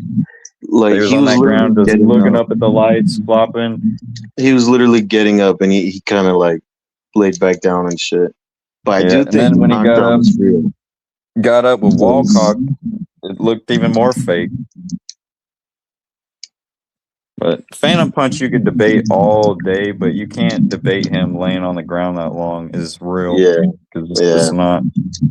Now, the first fight, either that was real, I don't know. Like, I don't think that will ever be proven if Liston if quit in his corner to take a dive, or if he legit, because it is legit that he tore his shoulder, kind of like Vitaly did against Chris Bird, but they think that's also a dive. Those two fights are both dives, and first fight you'll never know, but that second fight, oh yeah, you can see on that there's no way he's knocked unconscious like that for that long. No fucking way. Yeah. Phantom punch or no phantom punch, him laying on the ground that long is definitely not real. That's what I always argue. I don't care if you think the fight's fixed or not. Him laying on the ground that long is not real. That's not real. Yeah, it's just not. I don't know how people debate it, how people argue over these years about phantom punch this, phantom punch that. It's like, you see how long he laid on the ground, just like flopping like a fish, pretending to be on the ground, looking up at the lights with his head over, like, you know, that's not Foreman versus Michael Moore, where his gum shield is busted in half and he's bleeding out of his mouth. Like Foreman, when he did that, when he threw that straight right down the pipe, and people thought that was fake, he split Moore's mouth guard and made him all gush blood. That phantom punch was nothing like that. And Ali was on the back foot. He didn't even have like the transition. He didn't even have like the momentum to do that. It was weird. I heard Jack Dempsey, Rocky, Rocky and Jack Dempsey, they're on a talk show and they all explain it. But they're kind of like, they're a lot more fair. They're a lot more fair because they say they're not on the end of this punch. But Jack Dempsey said, I didn't even want to see the fight because I feel like something would happen like this. So he already knew the fix was in. He didn't even want to fucking see the fight. I do think the knockdown was real though. Like you could see his neck kind of like snap a bit. The punch was Probably fast was. as fuck, Probably but was I a do flash think he knockdown, got chose him to off stay balance or down. something. Yeah. Yeah. Like when I was a kid, I wanted to believe it was real, you know, because I didn't want I to did think too. anything in I boxing did was too, fake. man. I But did yeah, too. now I'm older. It's like, yeah, it doesn't look that good. He But didn't. He didn't. once you watch more of these guys' career and you see more of like they get away with corruption, you just know it's like, damn, dude, it's like you gotta take almost every damn thing with a grain of salt. Everything is boxing is one of the most hypocritical sports, and so are the fans. That's why I don't like picking sides because it's like you can flip the coin, the sword, put the shoe on the other foot on anybody.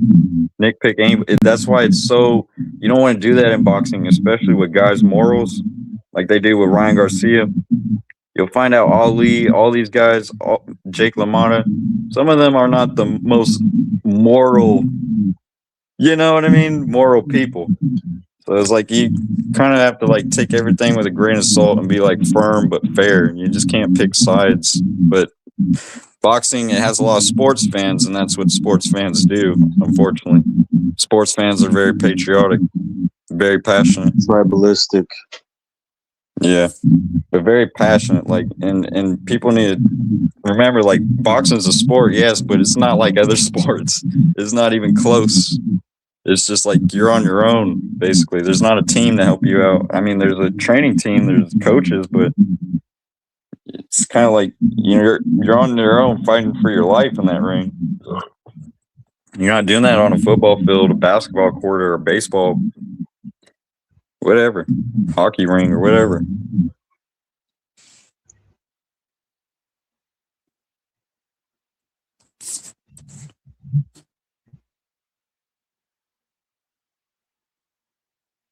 Yeah, but I'd like to see Bud come back. I like to see Usyk come back, but I wouldn't be mad if they retired. I think people should appreciate their career because it's like, and this is the way I am too. It's like you may nitpick like a certain fighter or whatever, but you got to remember like the bragging rights on the day. There's people that thought Fury would knock out Usyk on the day. He was too little for AJ on the day. Spence was going to knock out Crawford or go the distance with Crawford. Canelo was going to body Crawford. So it's like, even though they weren't, if you think they weren't the best in their condition, it's like you still got to give them the bragging rights. I just don't want Usyk to be fucking fighting these invaders no more, man. No more, none of that shit no more, man. I don't want him to fight the British guys either. I think he's done with the British guys. They want him to fight Worley and all these British guys. Like you've fought, you know, you since Tony Bellew, you've gave these guys all they wanted. I definitely don't want to see Dubois. You don't got to give them any more what they want. I definitely don't want to see Dubois. Like maybe if Wardley had knocked him out in the first round, like he dropped him in like the first 10 seconds or some shit. Like if he knocked him in the first round or some shit, then maybe you could go with him. I still would have rather see Caballero, but you know, now that that's Dubois, the only fight I want to see. Yeah, is just retire out in Germany where the Klitschko's fought. That makes the most sense. You fought in Britain. You gave all these Brits so much. Some of the Brits, they don't appreciate it. You know, they don't appreciate that he was going to retire after Fury rematch, and they pushed Dubois in the ring where Frank Warren did, made him fight Dubois, and now they're asking for, oh, now fight Worley, now fight Caballero, now fight this guy. It's like, do you not understand? He was going to retire after the Fury rematch before he fought Dubois rematch. I wanted him to retire too, honestly. Just fucking people wanted, and you know it. You know, like people would make a big deal out of that. It's like people wanted Bud to retire after Spence, and we're mentioning him in the same category as Sugar Ray Leonard. Now it's like that was a little bit too much for me at the time. It's like I'm glad he beat Canelo, because if he just had that one win against Spence, trying to be over Usyk and Inouye, it just looked bad. I'm glad he got that Canelo win because he needs that to say there is he as great as he is above Usyk and all them guys. He needs that Canelo. He I needs that still Canelo think win. I'm still more impressed with what Usyk is doing.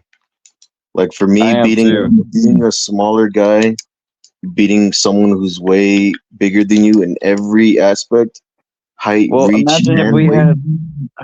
had an American that would just go in everyone's backyard, A side, B side bullshit, and would win. They don't want to like. I like Crawford, I like Andre Ward, and all these guys, but it's like we give them a lot of home field advantage. Usyk and Loma, they don't get that shit. They go over to get risking getting robbed all the time. Those foreigners, even Mexican fighters, anyone who's not in the US, UK, or in the West has the potential of going abroad and getting robbed all the fucking time. All the fucking time.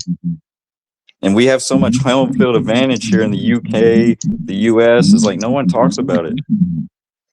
Like Andre Ward, the whole tournament, he just fought in the US. He didn't really have to go abroad. All those other guys had to fucking go abroad. Had to go overseas and shit. But and the same thing with Bud is like in Canelo is like they really haven't got the fight out anywhere, like haven't really got to go out anywhere that much compared to other fighters. Like Usyk. He's been in the US, Michael Hunter, Machinu, and two other guys. He's been to UK multiple times. He's pretty much been everywhere. He's been to Germany, fought fucking Marco Huck in Germany. He fought Murat Gassiev in Russia. They had every opportunity to rob this dude. Go to Egypt. And they have an opportunity to rob him again or something. Like, he's putting boxing on the line. I don't like it. Like, it was one thing putting his career on the line against the Dubois rematch, but this is like putting boxing on the line. Oh, yeah, absolutely. I hate this fight, dude. This is it's not as bad as Ngannou versus Fury. Yeah, I think Rico is a better fighter than Francis. I mean, he's a kickboxer. At least it's in the name. You know what I'm saying? Like he has like it's not UFC or MMA, and he didn't lose to like a Stipe or something like that. Yeah. Like Francis really should have been an undefeated, dominant fighter in the UFC, as good as they make him out to be, but he wasn't. Mm-hmm. Like the Stipe knockout was nice, but he still lost to Stipe like in a fucking embarrassing fashion. And in the rematch, Stipe was like kind of old. He just had his eyes gouged out by DC. Oh, I remember that. DC fucking poked him and did a John Jones to his fucking eyes. You know that what they don't talk about is he also popped for steroids just like John Jones, and he makes such a big deal about it. And it's like, dude, you also popped. I didn't know that. When did he pop? He also. I don't know. You probably have to Google it, but I know he popped. Was it like wrestling or UFC career? I think it's UFC. Strike Force. Any of them, but I don't think he's a clean fighter as much as he tries to make out to be. You see how happy he was when fucking Jones got caught with steroids? It's like, man, I think y'all are just both on it. I think you knew he was on it. That's why you had to get on it. And they just didn't. You were just better at getting away with the test than he was, because he's notorious for just not passing drug tests.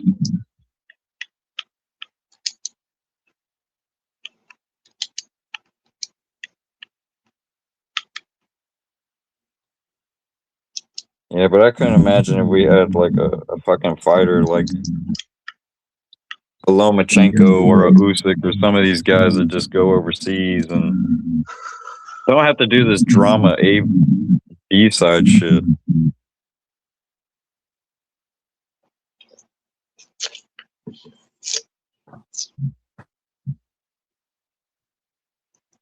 Who do you think that fighter could be right now? I think it's either Benavidez or Beeble, because they got the mindset. They got the mindset. Oh, from the States. You said States, no? Yeah. Well, Benavidez is from the States. Because Boots is going to New York, isn't he? How big is fucking Zias' fan base? Because he just got this big fan base being with that Bad Bunny shit. Is he gonna fucking win them over? Win over the New Yorkers? It's actually not as big as I thought it would be. He actually, I mean, I don't know, Instagram followers. Does he got a bigger following than Zerto? No. Well, not on Instagram. Zias? Oh. Not if we're doing Instagram followers. No. Dude, I don't know how Zerto has. Bro, Zerto has 3.8 million. I'm telling you, those motherfuckers are bots. They're just bots or people from Mexico that don't speak English. That's like Ilya Topuria, you know. I think he bots his followers on Instagram. Hey, when I was on Instagram and I had my drums and I had all like my music shit and all that, I would get all these bots or random channels that were like music channels or that had instruments and stuff like that. But they were basically like bot channels set up by other people. And I had almost like I had all these followers and shit. They weren't even real. All my likes, most of my likes on like the 2 photos that I have posted, a lot of them are bots. And then some of my followers too are like at least half of them are bots. So I mean, but no, Zayas actually has a little bit less than Josh Kelly, which is crazy. Like, how the fuck does Josh Kelly have like a little bit more than Zayas? But Boots has way more followers, and man, Fandora has nothing, dude. I don't know what the fuck is going on with Fandora. Like, he has very few, and I know it's not everything. Like, that doesn't Fandora, Benavidez is the American fighters I want to see succeed. I'm from Texas, so I probably want Bam to succeed more, so I can like see him fight. But dude, I kind of want Fandora to be like Virgil Ortiz, but he shelved. Someone's been posting like training highlights of Bam on Instagram. Like it's like Ellie Setback and someone else. I've been on my Bam shit lately, dude. Like I've been watching him a bit. I've been watching Ellie Setback post old David Benavidez videos. It's funny. Like that guy has transformed a lot, but it's funny to watch him and his dad back in the day. I watched him. He released one today. Benavidez at 15, tearing up the heavy bag. On whatever his shit is, ES News, but yeah, Benavidez has like the style I like. My favorite style is Sugar Ray Leonard and Riddick Bowe. They had these shoe shine punches, but they could also maul the fuck out of you, and it reminds me of Dave Benavidez. He has the perfect style I like. Have you seen that clip of Sugar Ray Leonard in the amateurs where, dude, it's the fastest hands I've ever seen. I swear to God. Like, they don't look that powerful, but especially with the headgear, I think they had headgear on. I've seen it, yeah. I've seen pretty much all of his highlights. That's one of my favorite fighters, Sugar Ray Leonard. Yeah, me too. Especially when I first got into boxing. I was like more into like 80s boxing and shit. Yeah, Sugar Ray Leonard was like one of the guys I used to watch a lot. I feel like that was the first Floyd Mayweather, first Roy Jones before there was even a Roy Jones or a Floyd Mayweather. Yeah, for sure. And it's funny, they look up to him the most. That's one of Floyd's favorite fighters. That's one of Roy's favorite. I think Floyd's even admitted that's his number one favorite fighter. That must be so weird though, because you know how he beat his father and shit. I bet it's like I don't know, like he love-hate relationship or something. I mean, he definitely gave Floyd Sr. some brain damage. Doesn't he feel that way with Chavez or Floyd? He gives respect to Chavez, even though Chavez fucking sparked out Roger. I think he sparked out Roger twice. Yeah, I don't think that was one time. I think he damn near broke Roger twice. And Roger was like really fucked up. He was the better one. He was better than Senior. But at the end, like his brain, bro, I feel bad for him, you know, because he really lost it. His father's losing it too, but Roger was like gone, you know. Yeah, I don't know how he was almost like James Toney. Yeah. Fucking Brandon Rios. He's very punch drunk. Who's punch drunk right now of like the active fighters? I feel like Jose Ramirez is like he's getting there. They've been saying Katie Taylor in her interviews, like she's sounding real slurred. I never noticed that. I've been hearing it. Yeah, I don't watch her enough. I don't think I've ever heard. I don't watch her either, but like the first interview I saw her, and it was recent, like the first interview I've seen her, and she's all slurring shit. It's like it was incoherent. You couldn't make anything out. It's like, damn, this is like, I don't know. I think those Serrano fights did something to her. Yeah, that's crazy. Actually, I don't think I've ever heard a female punch drunk. I don't think I can recall. Watch her interviews, dude. Her recent interviews, like all the comments are starting to notice it in all of her interviews. It's kind of embarrassing, or not embarrassing, but sad. I used to think I was going punch drunk for a bit back when I was boxing and shit. I would like stutter a lot. I don't know. I think it's because I was just a big fan of Mayweather, so I would kind of like subconsciously copy his fucking speech patterns and shit. All stuttering. I don't know. Oh yeah, you don't want to fucking do that because he can barely read. I know. Definitely don't want to do that, dude. But that's crazy though, because he has to be able to read Cat in a Hat or a Dr. Seuss book. Bro, he's got like the best defense, and even he has a little bit of that. Unless that's just how he's always talked. So he does stutter a bit, you know. He always talks like kind of like how these new high school kids talk, where they don't really, I don't know, he don't really like conversate much. He's not real social. He's just kind of like simple with his talk. He's just always talked that way. He is, dude, and even senior, like they just talk real like. He is like, weird. Compare that to like Jeff Mayweather. Like Jeff Mayweather can hold a conversation like perfect. Yeah. Jeff is like healthy as fuck right now compared to his brothers. He was always that way, even in the early days. Compared to like Roger or Senior, he could always hold a conversation better, and he was always more talkative. Like Floyd's just not that talkative, and he's just kind of like. He's almost like he's like he's got high school, like he talks like a high schooler, like a middle schooler reads or something like that. Yeah, you know, I was shocked to hear when George Foreman died, because I thought he was healthy. You know, like he talked way better than Joe Frazier. That too. Yeah. Obviously, Muhammad Ali couldn't even talk anymore, but. Like, that's my favorite fighter. If you were to ask me my favorite fighter, my number one favorite fighter, and I don't really have favorite fighters. I've got a bunch of them, but I don't. That's my number one because he's what made he made me proud to be like look at Texas, like we've got fighters. Yeah, that's our best fighter we have. Put them on the map, huh? Yep.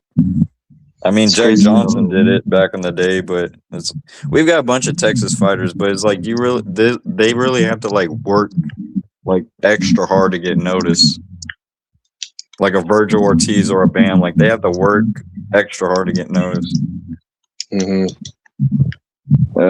Donald Curry, Terry Norris,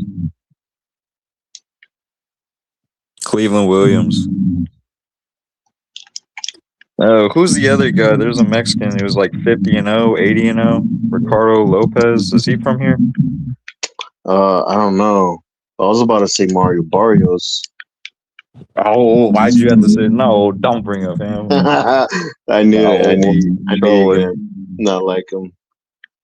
He used to be okay, you know. I mean, yeah, I like him too. You know how I first found out about him? Like when he dwarfed Tank, I was like, who the fuck is that dude with the Misfit tattoo on his arm? He has that band, the Misfits tattoo on his arm. It's like, that's such a weird thing to have as a boxer.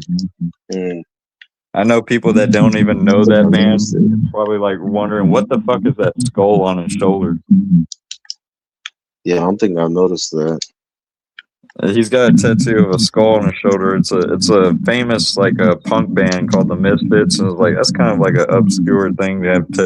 A lot of people have it tattooed, but y'all people are probably looking at that skull, not knowing where the fuck it is, or probably have always seen it. It's like a famous logo. Like you don't even have to hear the band, and you know the logo. I've probably seen it, but not know that it was from that. You ever pass by a Hot Topic? It's fucking everywhere.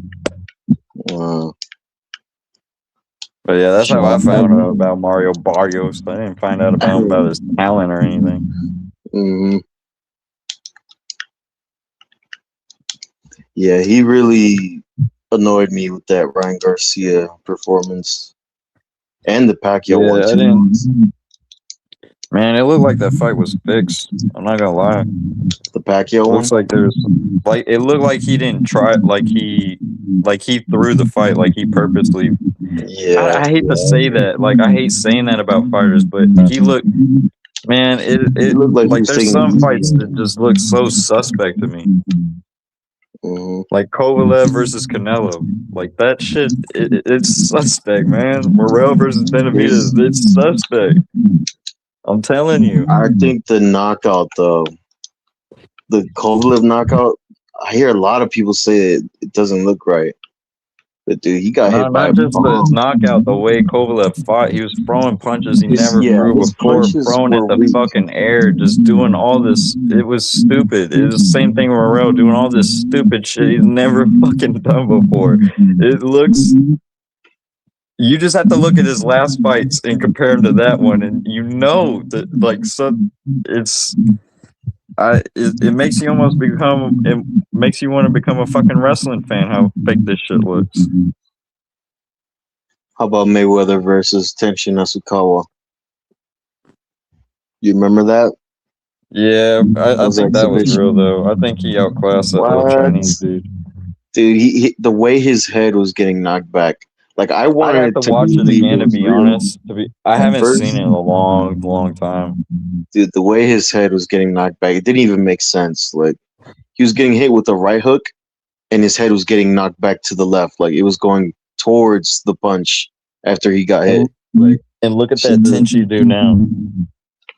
Yeah, he's fucking good, man. It's weird. That is a weird fight. I have to look that fucking fight back, dude. Thank you for bringing that up. That is weird. Yeah, I didn't. He shouldn't be this far.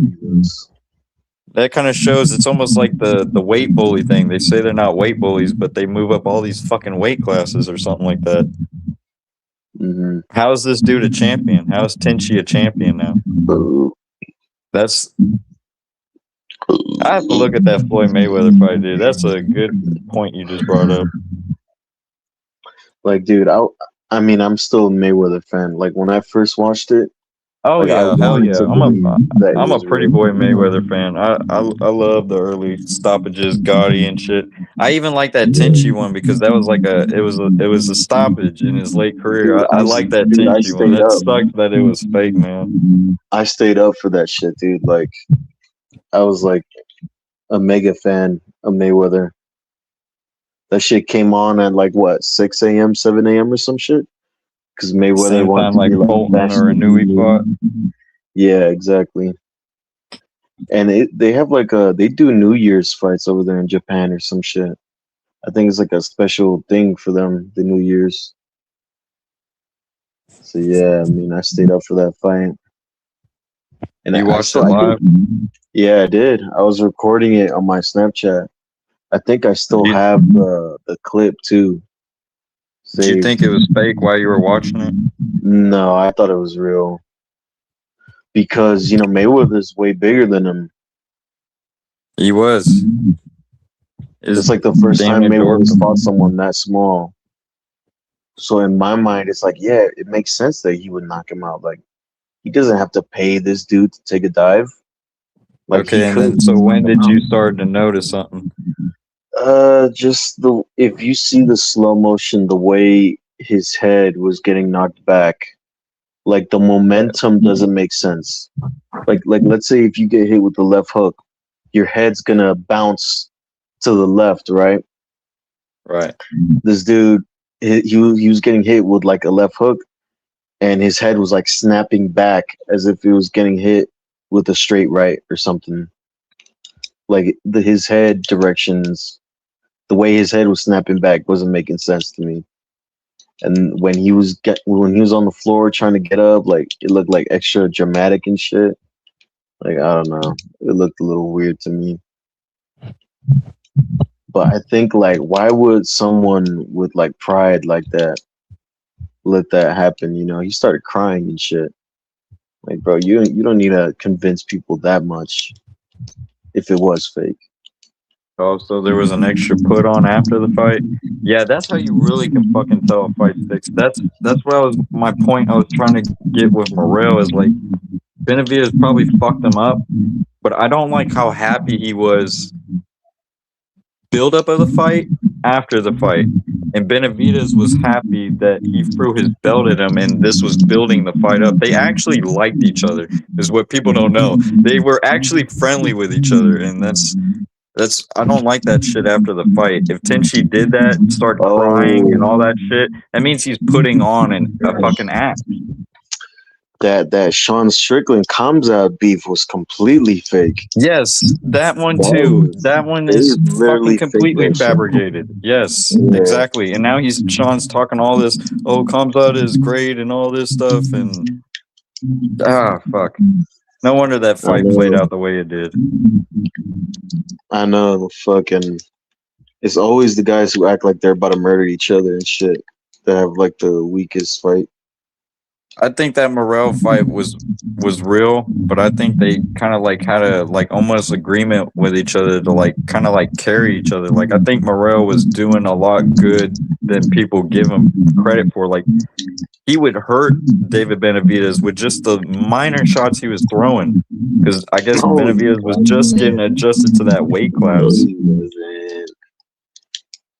Yeah, it's like he barely like he wasn't doing much. He wasn't doing much. I'm not saying that, but like he would fight his way off the ropes. He would kind of like he could hit David Benavidez. He could mildly hurt him, and you saw after the fight his face was just all fucking cut up. Like it's like I would never like to have cuts on my fucking eyelids. Last week that the eyelid was there before the Vostok one. So one of those was not. Both. That's crazy. That shit must have burned like a motherfucker. But Morrell's face was worse though. You know he had them sunglasses on. You know he had two black eyes. I didn't see his face without the sunglasses. I just didn't like fucking how happy he was, and the build up it's like the Sean and Kamzat shit. That's way worse in my opinion. That is way worse because you're actually like saying like racist rhetoric and him go back to his country and stuff, and you're trying to duke Americans and Christians to be on your side, and that's kind of even more shitty. Like, hey, I'm the good guy. All the Christians and Americans be on my side. Is like, fuck you. Oh my god. You've seen that Ariel Helwani guy, right? Like he's mad that that shit wasn't real. Yeah. I didn't see it. I really don't watch him. I think they do like kind of like a small hat, kind of like cucking for the system. I take what he says with a grain of salt. I watch some of his clips, but it's like I think he's just like yeah. I don't like Ariel. I don't like him. But can you say Jew on here without getting kicked off YouTube? Would they have to monetize this? I don't know. I was kind of afraid to say it too once you said small hat. Okay, all right, you know what I mean by small hat. All right, we'll move on from it. But I think he's just like a snaky type of industry playing dude. Like he's just media. That's all he is. Yeah, he just hates. He still has a vendetta against the UFC or Dana White because they kicked him out. It's annoying. It's more annoying than fucking David with Canelo. That shit's annoying. That's like a damn almost 2 decade year old beef. It's crazy.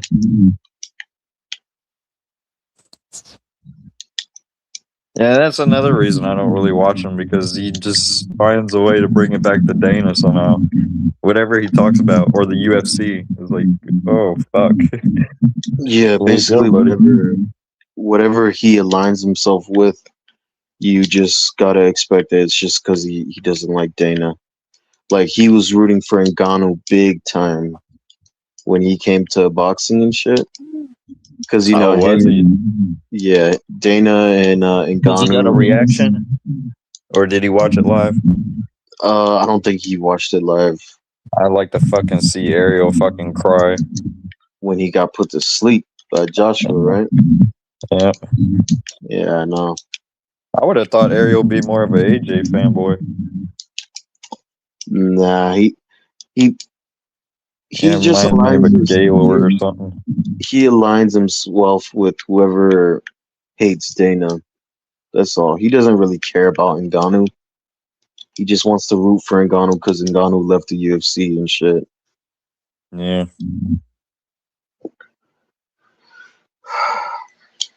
Yeah.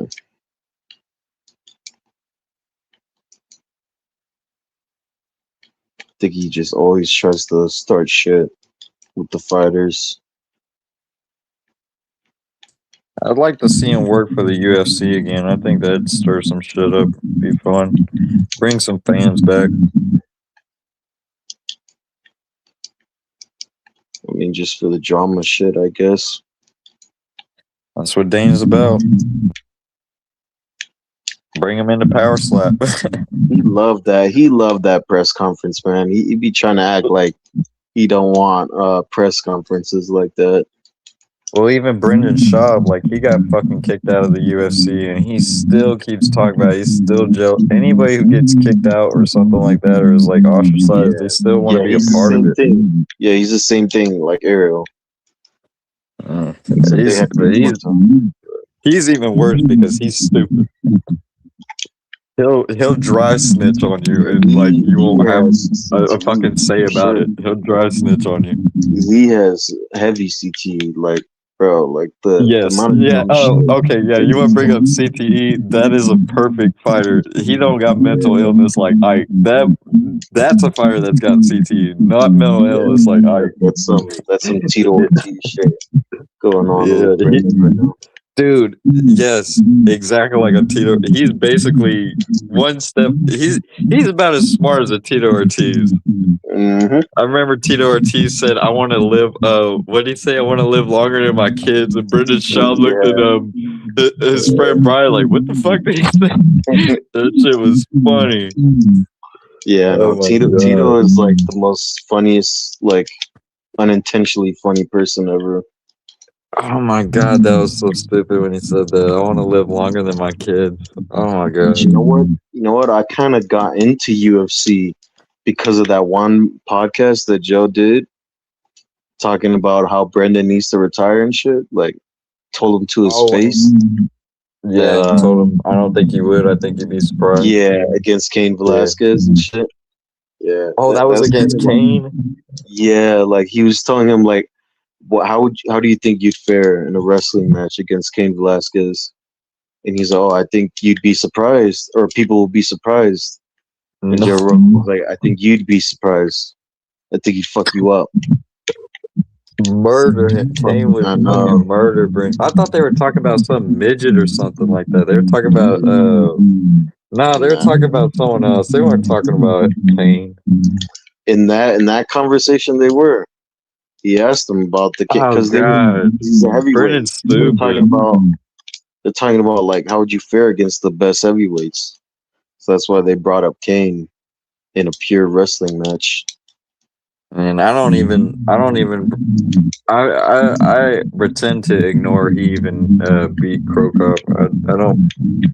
I don't acknowledge that win. And that's probably where he was coming from. Oh, I beat Krokop. I could probably beat Cain. Yeah. Didn't he beat Matt Mitrione? I don't know who he beat, but I know that Krokop shit is like something we don't talk about. Yeah, no, people in the MMA community. We act like that shit didn't happen. He did beat some big ass dude in the Ultimate Fighter though. Oh yeah, that show. Yeah, he was pretty good on that show. Yeah, dude, there was a giant ass dude on that show that he beat. I don't know if it's I think he probably would have beat Kimbo Slice. I think he's good enough to beat a Kimbo Slice. I mean, Kimbo got knocked out by a fucking little pity pad jab on one foot. Yeah, that guy he wasn't no MMA, UFC, or professional fighter. He got lucky here and there, but it's like it was his luck ran out real quick. Yeah, it's because he never had that good of a talent, but then he also had one foot out the door. Apparently, he was juicing too, like actual steroids. Yeah, I wouldn't be surprised. It was one of the big things that was rumored about him. Is like, oh yeah, it's pretty easy to beat everybody in their backyard when you're all fucking roided up. Mm-hmm.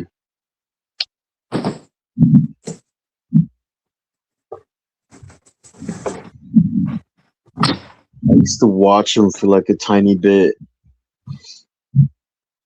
but yeah, I mean, I don't know. It's just sometimes like someone's always picking like the other guy that you're not picking. And it's like, I don't know. Can't watch him no more. And he says a lot of dumb shit too. Wait, who does? Ariel? Brendan. Oh, Brendan Schaub, yeah. He's unintentionally funny. I just like him as a meme, but I don't try to follow him. Like, the more you follow him or the more you watch him, the more you become a fan and you start to like him, and then you start to realize you're not supposed to like this guy. So I kind of I don't really watch Joe Rogan too, because I used to live in Austin and he's turned that place into a shithole. So it's like I kind of like boycott him at all costs. I used to watch him a lot, but then when he switched to Spotify, I stopped watching him. And then he came back to YouTube, and I never got back on board. Especially because he doesn't do live, I don't think. Even when he has an MMA guy, I kind of don't watch it. Yeah, it's like now that he's back on YouTube, it's like his guests are lame. Everything's lame about him. He just comes up with dumbass takes. He's just like he has the same fucking takes when he has an MMA person on. He says the same shit. I remember one time he had Dane on his podcast and they were talking about Mike Tyson, and he said out of his mouth verbatim, "Fuck Joe Louis, fuck Muhammad Ali. Mike Tyson is the greatest something," with Dana on the podcast. And I think this is on Spotify. But I remember they had it on YouTube, and I left a comment. I was angry as shit. Had a bunch of likes. They took the video off YouTube. Yeah, I mean, he doesn't really know boxing like that. Yeah, but I couldn't believe he said that. Fuck Joe Louis. Like, that came out of his mouth, and that was the part that got me mad. Like, it's like, it's like spitting on the ground you walk on. It's like you say, you don't even have to be a boxing fan. You say you're a combat fan and say, fuck Joe Louis. Like, you wouldn't have most like, imagine combat sports without Joe Louis. He was saying that, general. He was saying that as in, like, they don't stand a chance against Mike Tyson? Why did he say that? I guess he was just fanboying over Mike Tyson. He said Mike Tyson is something, but it's like it just, Dana and Rogan, they're big Mike Tyson fanboys, but it's just like you don't have to say fuck Joe Louis. You don't gotta do all that. You just make your point that he can beat him in the ring without saying fuck Joe Louis. It was mad disrespectful from an MMA guy. It just showed that it's like, yeah, not only do you always have to have this like fucking war with boxing, like whose prick is bigger, but then you have to say fuck the guy that like built Ali, that made Sugar Ray Robertson. Sugar Ray Robertson told Joe Louis to his face, "I wouldn't be a fighter if it wasn't for you. I probably wouldn't be a fighter if it wasn't for you." Yeah. And like, I don't think Joe Rogan realizes how what he just said, like, in the moment. I think he was just casually talking shit and didn't realize he was being mad disrespectful when he said that. Yeah, like Joe. It's not like saying fuck David Benavidez or Jai Opetaia or fuck Mike Tyson or fuck Muhammad. I wouldn't even say fuck Mike Tyson or Muhammad Ali. I wouldn't even say that, but he had to say fuck Joe Louis and Muhammad Ali. He had to say both of them to prop up Mike Tyson. It was when Dana was on his show during the Spotify shit. So that was more of a recent episode, huh? Because no, it's not a recent episode. That was years. I think that was like 3-4 years ago when Dana was on his episode. Yeah. But I remember it. I remember it like a fucking elephant. Joe Louis had like one of the most important fights in the history of boxing. Yeah, like the World War II era and shit. Did you bring up Max Baer earlier? Someone brought up Max Baer. That was you guys. You said no. I was about to say Max Squellen was more underrated than Max Baer. Yeah, the guy that beat Lewis, like he threw like consecutive right hands, like he just came over his guard in that first fight. That's a good fight to study. Their first fight for any boxers out there. When Joe Louis fought Max Schmeling during World War II, that's like one of those fights that I kind of wish I could have seen that. You know? Yeah, I'd definitely like to fucking see the second one. Like, I'd like to be in the crowd the second one. Hey, but that goes far back as our American propaganda of like us portraying them as the bad guys. Like we had a slogan. Joe would say, "God is on our side to win the war," but we would paint Max as the Nazi, and he was hiding Jews. He wasn't a Nazi. He was actually a good guy. He was Joe's best friend, and he paid for his funeral. He paid for everything. Why, like the rest of his friends wanted handouts and shit. He was the only one looking out for him. But America like painted him as the bad guys. Like, you see how we do Klitschko's, how we do all these other fighters and shit like that. It's like it's just right back to Max Squellen. What we did to Max Squellen, calling him a Nazi. He was never a Nazi. Yeah, no. It's like America, we don't care if you're white or black as long as you're like American and we can profit off of you. But you know, Hitler did love that he had the heavyweight champion though.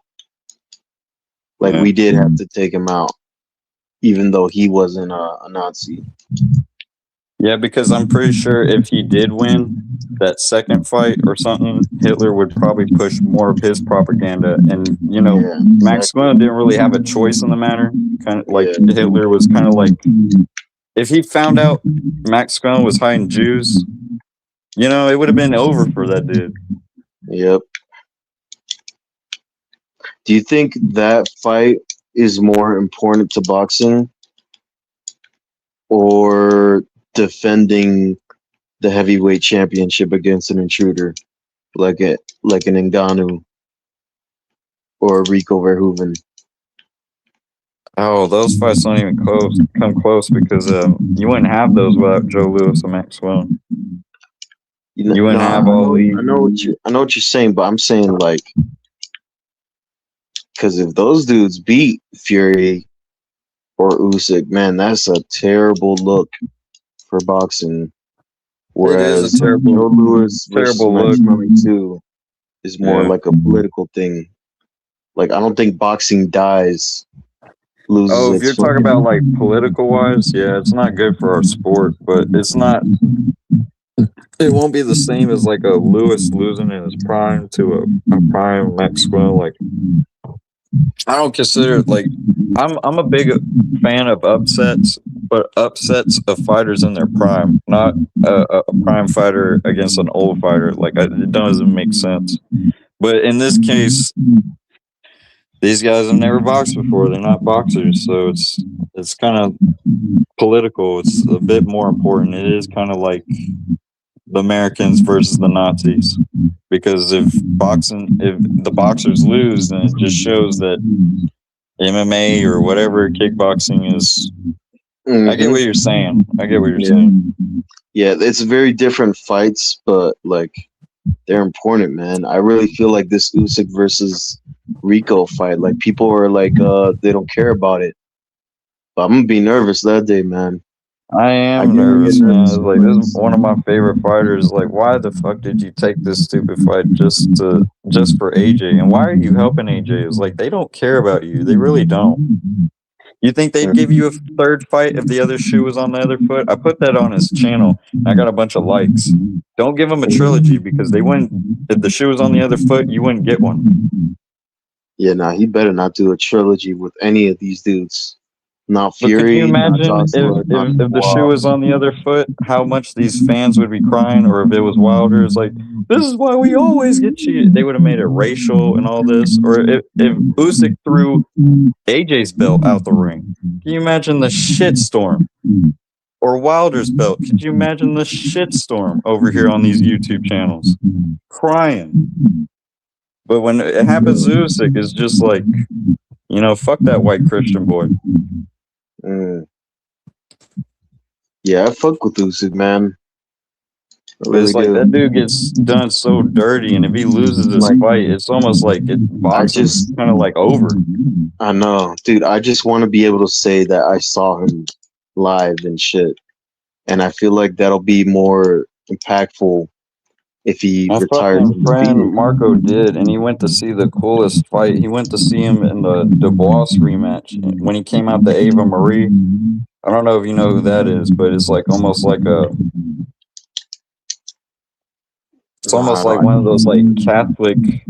It's almost like she's like a singer, but it's almost like one of those like Catholic hymn chants. It was like really powerful. He almost looked like the Grim Reaper walking in, like a big bell sound off. Watched his ring walk against Dubois too. My friend Marco went to see that shit, and I was like, "Fuck, man, I wish I was there." That's one fight I wish I could have seen my whole life. So that must have been like a different walkout then, because usually he walks out with that same song. I have no idea what it's called. It came on. It came on after the Ava Marie song, the Ukrainian song. But he put some new song on, and a fucking Undertaker bell hit the shit, and there was like a pan view of him at the side. And there was people booing before this damn bell went off. Before this Undertaker bell went off, and then Ava Marie started playing. It was. I saw a comment. Someone was there. He said it was like scary, but it was like also. It was eerie, but it was like also uplifting. Dude, I lost my voice when he hurt Fury in the first fight. Like he almost knocked him out. And dude, I predicted round 9 KO too. I swear to God, because I was flip flopping. I'm not gonna lie. Like at first, like. I had Usyk for the longest time, but on fight night, I always tend to like flip flop a lot and shit. And I flipped to Fury. I was like, "Oh, Fury round 9 KO," and then I flipped to Usyk round 9 KO, and yeah, he almost got that shit, bro. I was yelling like a maniac. Hey, you want to hear the truth? I was so nervous about that fight. I thought Usyk was going to get robbed. Like, I thought Fury was going to cheat because he finds a way to win, even if it's by cheating. I thought he was going to cheat Usyk. There's no way he's going to win it. I didn't even want to watch the fight. I went to bed. I woke up the next morning happy as shit seeing Usyk do that. And I realized to myself, if this was an American, if this was Wilder and AJ that did this to Fury, could you imagine how much they said he would have been cheated? But with Usyk, is like they don't act like he got cheated out of that. But if that was like an American or something, yeah. But that's how I knew Usyk was a great fighter. Is like, okay, if this was an American, they'd be saying this is the greatest fighter ever. He got cheated out, but they had to rob him from a knockout and all this type of stuff. But Usyk is like, it's just like it's business as usual, I guess. And Usyk showed mercy on him, man. Like he pulled a punch. Like when I hate that, and the ref did it too. The ref helped him do it too. Is like not only the ref gave him an 8 count. If you watch the slow mo or a picture, the ref puts his hand over before he's about to like come over with like an overhand or something. The ref blocks his punch, and he looks at the ref and stops his punch midway. And I'm thinking, I saw Mike Tyson versus Marvis Frazier in a similar situation when he was on the ropes, and the ref wasn't nowhere. Let Mike Tyson rip these uppercuts that made Marvis Frazier, Joe Frazier's son, eyes roll back in the back of his head. It was like, if this was a Mike Tyson fight, Tyson Fury would have been annihilated against those fucking ropes. Yeah, but you know them old school referees. They used to let fights like fucking go back then. Yeah, like Morrison versus Mercer is like that. That Yeah, ref went to get a cigarette and a coffee, man. Dude, the fucking Jack Dempsey versus Just Willard shit. They used to let guys like just stand over their opponent when I'll they're tell on you the something ground. funny. You know how they say we're sensitive and this generation's sensitive? One of the old announcers wanted to quit boxing because they brought microphones, and he said the sport is getting too soft. He would just yell the shit out to the crowd. He didn't want the microphone to project his voice or whatever. That was back then. It's like they didn't like all the rules back then. They thought it was soft. Could you imagine today? they Dude, think we're pussies that's nowadays. one of the things I hate about boxing, the early stoppages, man. Like you don't really see that in UFC. But in boxing you see these fucking early ass stoppages. I like it to prevent deaths because we have more deaths than the UFC. UFC can get away with that shit. You know, in boxing, you can't really get away with that. You can't get away with late stoppage. Yeah, I know it could happen, but it's just like I've never Like imagine if Dubois versus Wardley went on one more round. No, that It's one. like No. I'm not saying it only that had, one. it's crazy. It only had one more round to go. It is like there wasn't one more round needed. Yeah, no, bro. I'm not saying that was early. That should have been stopped. I couldn't imagine if they let that, and they probably, I don't know. I'm thinking if damn, if Wardley just showed just a little bit enough, they probably would have let that go on one more round. He probably would have got knocked out. Like I'm talking about have you seen Yoenli Hernandez versus Terrell Gaucher? I've heard about the fighter. I know about the fighter. He's like a dangerous Cuban. Yeah. Dude, that was a terrible stoppage. That's what I'm talking about. That Wardley shit, nah, you go ahead and stop that. That guy's never gonna be the same. It's a career-ending fight right there. Yeah, I've been watching that fight all day, all yesterday since it happened. It's like I haven't been paying much attention to the Nui or the Benavidez. It's like I don't know why. It's like when a heavyweight fight is good, it's like there's nothing like it.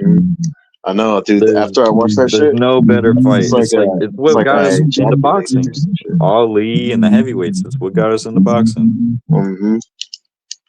Yeah. It's like I couldn't imagine this guy fucking versus the Lennox Lewis before Emmanuel Stewart or Ali in the '60s. I couldn't imagine Dubois fighting him or fighting Henry Cooper. Like Dubois would, oh my god, this guy would wreck shop in the '60s and the '50s.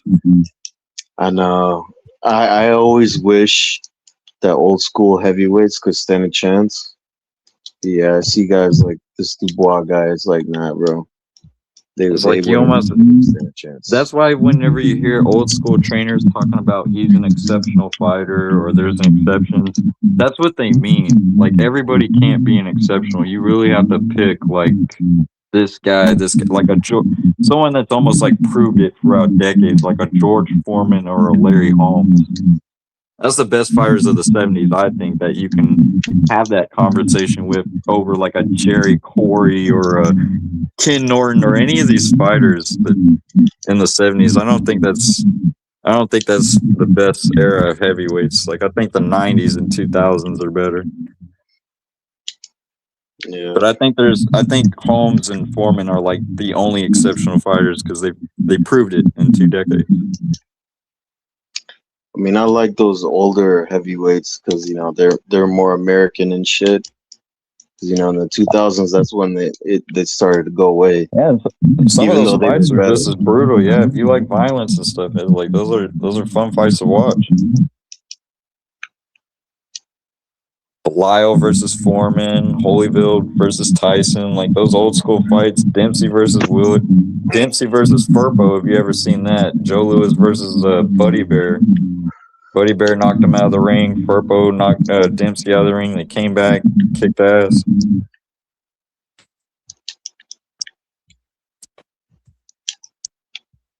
Yeah, honestly, I just like them the heavyweight fantasy matchups. That's Me like some of too. my favorite shit in boxing. That's that's mainly like what I like talking about. I really don't like talking about the Devin Haney's or the Bud Crawfords, the Devin Benavidez. Like I could just talk about the fantasy heavyweight fights for the Yeah, '90s, 2000s, yeah, or the '90s and this era. I like the '90s versus this era. Like it's the funnest thing to think about. Like the Tuas versus the Joe Parkers, the Bows versus yeah. the fucking Usyks. Those are fun to I'm think about. Mercer versus AJ or something. Tim Witherspoon versus whoever. Bruno versus whoever. yeah.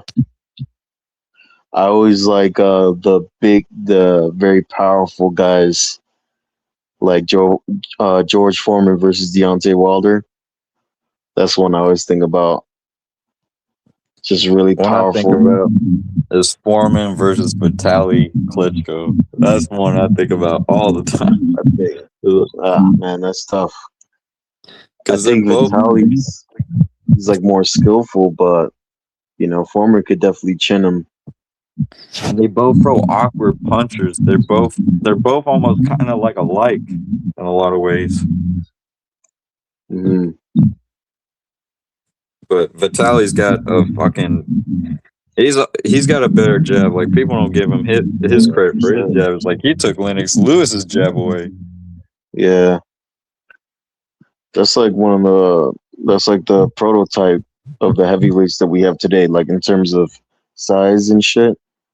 Usyk even said that is a harder fight than Vladimir because he has these awkward punches that you can't see. He's got this volume and this pressure. He's got volume and pressure. Then he's got awkward punches, and then he's got a jab. It's like all the recipes of disaster that Prime Ali or anybody would face. Even though he's not accomplished like Vladimir.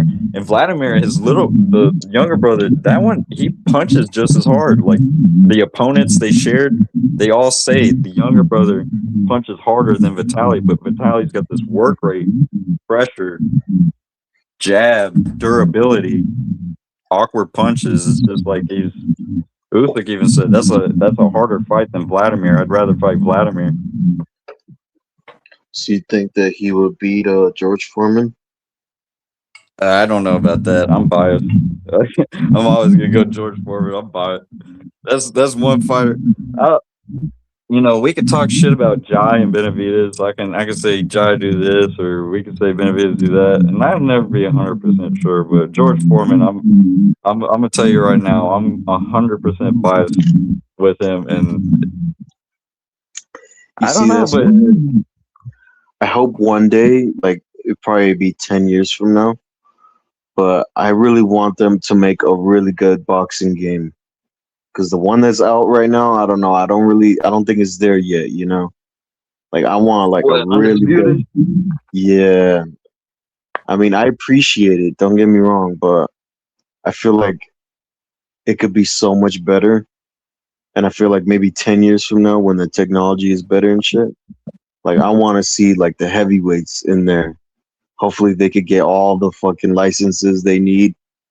Like I want to see Sonny Liston versus Mike Tyson. You know what I'm saying? Yeah, I like that undisputed. They're getting a lot of licenses. They got like Mike McCallum. They got Riddick Bowe. They got Larry Holmes. I think they have Fucking who else they get? They got Zing locked and down. Buster. Dude, they got Ali locked down for like what, 20 years? I think they said, or some shit, some crazy shit. They have the license for Ali for a long ass time. So there's not gonna be any other boxing game that can have Ali that comes out for a long time. Dang, I mean, that's crazy. I played it at my friend's house, and it could be a good party game. Honestly, like it could get me like a similar reaction to if it was a real fight, like when someone gets knocked out and shit. Mhm. But yeah, I feel like there's still like so much more that could be done. Yeah, I Like, would kind of like them to have make it kind of like more of like not just a game, but kind of like have like a little biography or a documentary in it. Because like the old Knockout Kings, they had these long ass fucking bios for the fighters. It's like you could learn damn near everything about the fighter in one of those. I think it's Knockout King 2001 Yeah, or I've never heard of 2002. it. I've got all of the Knockout Kings. That was like before Fight Night. Is that is it like actually trying to simulate boxing? It's not like that Rumble shit, right? You know that Ready to Rumble shit? No, it's trying to it's like a boxing simulator, yeah. Okay. It's Yeah, I Fight haven't Night heard of before that. Fight Night. It's exactly like Fight Night, but like imagine it on the PS1 or N64. Yeah. It's Yeah, I just haven't like a heard of that. early Fight Night. Yeah, everyone still says that the Fight Night shit is way better than Undisputed. But I to mean, me, they're kind I of still play it. like there's this a streamer from on YouTube. He completely he's more of a gaming streamer. Like I could watch him play that Fight Night shit for a minute, and he has like a whole panel that watches him. Like, dude, there's so much potential in the boxing game, man. I really wish they would get like a AAA developer with a big ass budget to make it. I'd actually play it. I like them to get 2K, but they probably fuck it up. 2K? Yeah, the 2K NBA and 2K WWE, but they've been fucking up the wrestling and the basketball games. You'd want who to get it? 2K, is that the company? What they're called?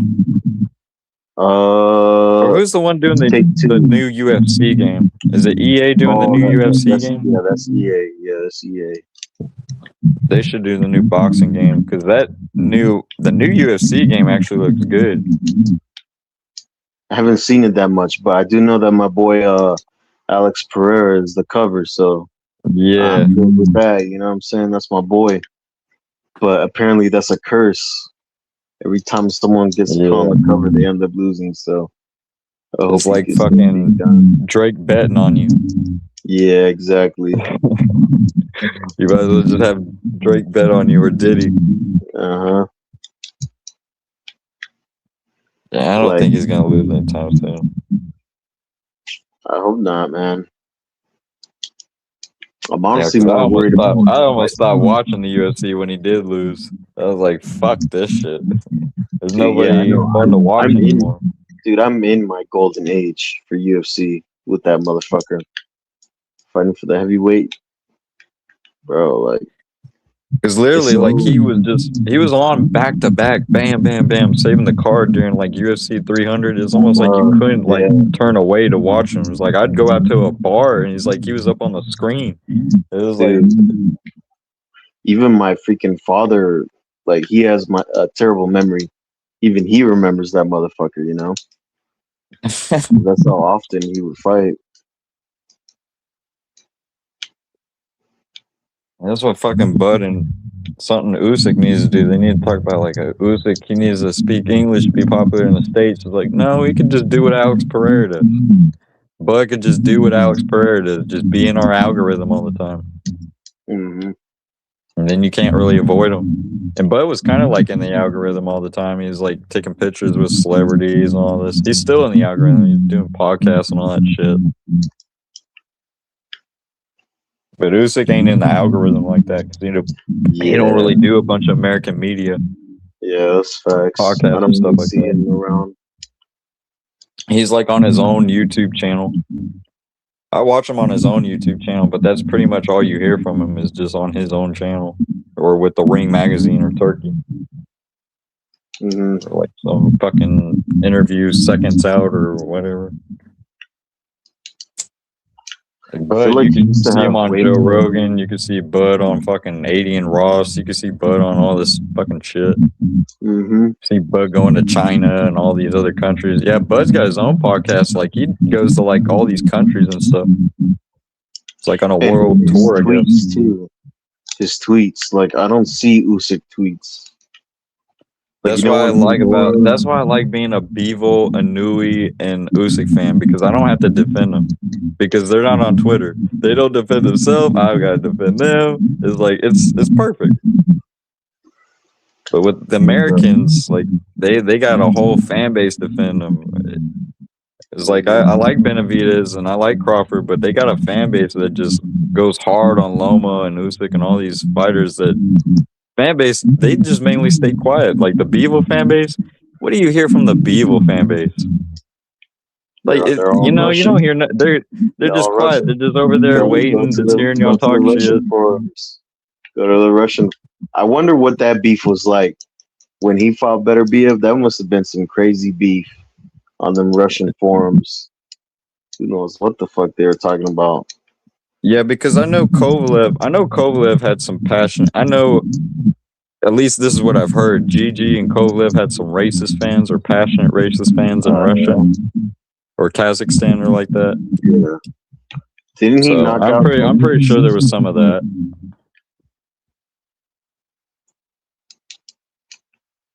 What's that? Didn't Triple G knock out Kovalev in sparring or some shit? Oh, I didn't know that. Yeah, I could have sworn I heard that. Stopped him to the body. No, that motherfucker Kovalev killed 2 people, and someone said, someone made a funny comment. It was like he wasn't even remorseful about it. He wasn't even sad about it. Yeah, crazy.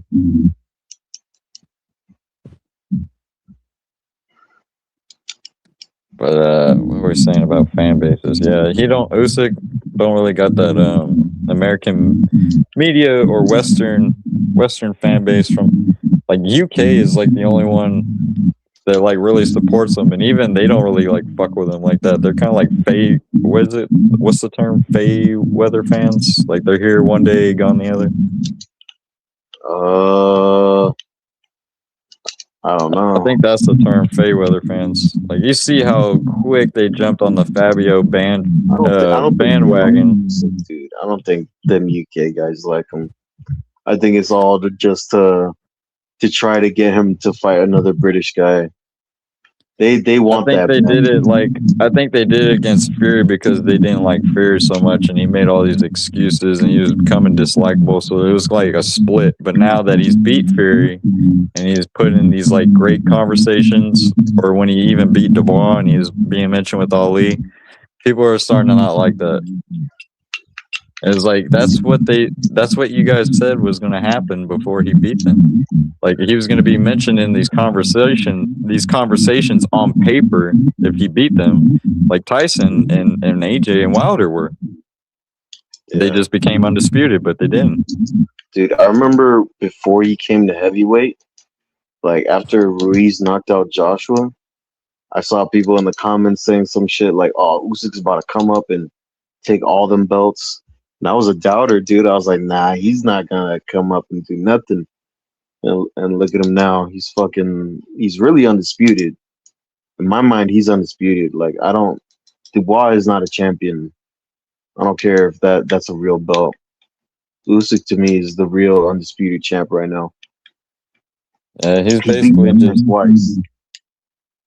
He kind of did what Crawford did with the IBF when he first dropped it to Usyk. They gave him this like quick mandatory defend it real quick against Boots, and I guess Bud made up his mind, and Usyk was gonna eventually fight him. But when he dropped his IBF, people were like, "Oh, he's ducking," and then when Dubois knocked out AJ, they were saying Usyk better stay away. And it took over time for like the highlights and people to watch the fight that, oh wait, Usyk schooled him all the rounds. This is just going to be a repeat. But when he knocked out AJ like that month or something, that week, it just got people riled up. Yeah. That Usyk was going to duck him, and he dropped his title. So whenever I see Dubois with that WBO, it's like the same as me looking at Dubois with the IBF. It's still Usyk's title. I know. Like, at least had Wardley won, there would be something. Because, Usyk hasn't beaten him yet. He really needed that win, too, because, the Parker was his only I guess you can argue Hooney, but it's like those two stoppages were awkward, and the Hooney one was just as worse, given how, I saw that Hooney one. retrospect of how Worley was stopped. That stoppage was just as worse in retrospective, seeing Worley get stopped the way he did. I didn't see the Parker one, but I did see that Hooney one. The Parker one was a little bit like it was he stopped him against the ropes a little bit early, but Parker wasn't answering a couple of punches. But Parker looked like he was still fit to continue, and people were just like, it's the damn Hooney shit all over again. It was like, at least give. And I think Parker was the WBO champion, so they probably should have let him have the champion benefit of the doubt, or I think Worley was. I can't remember. That wasn't for the vacant. If it was, it should have. I can't remember, but if Parker was the champion, they should have let him have the champion benefit of the doubt, I guess, like they did Worley. Yeah, they gave him like 3 rounds of the fucking benefit of the doubt. Hell, it's like you see that AJ and DeBoss fight. They damn near let AJ get fucking massacred in there. It's like, where's that ref? Where's that ref during Fury versus Usyk and all these other fucking fights? Hooney versus Worley, Parker, you know, what the fuck? Yeah. Madness. It just shows how one ref can just change everything and one ref can fuck up your career, ruin your career. Yeah, man, that's madness how they did Worley. Madness. Yeah, I blame his corner too. Like his corner really just, I don't know. Yeah, that fucker Ben Davison. Can you imagine if he brings Moses up to fight Dubois and he's 3-0 against Dubois and Don Charles? Crazy. Crazy. Roll the dice, Ben Davison. Yeah. Fury really put him on the AJ, roll the dice. Who else he used to have? Josh Taylor or some shit? Oh, he trained Josh Taylor? Didn't know that. Yeah, I'm pretty sure he did. I know Ben Davison trained Fury and Dylan White. Dylan White? Yeah, that's who Ben Davison used to train. I don't know. But I know he trained Fury. Yeah. Because, I mean, Moses just knocked out White. So maybe he used to train him. I don't know. No, I think he trained him back in the day before he got with Fury. Like, way back in the day. It was like when Don Charles was training Derek, like, way back in the day.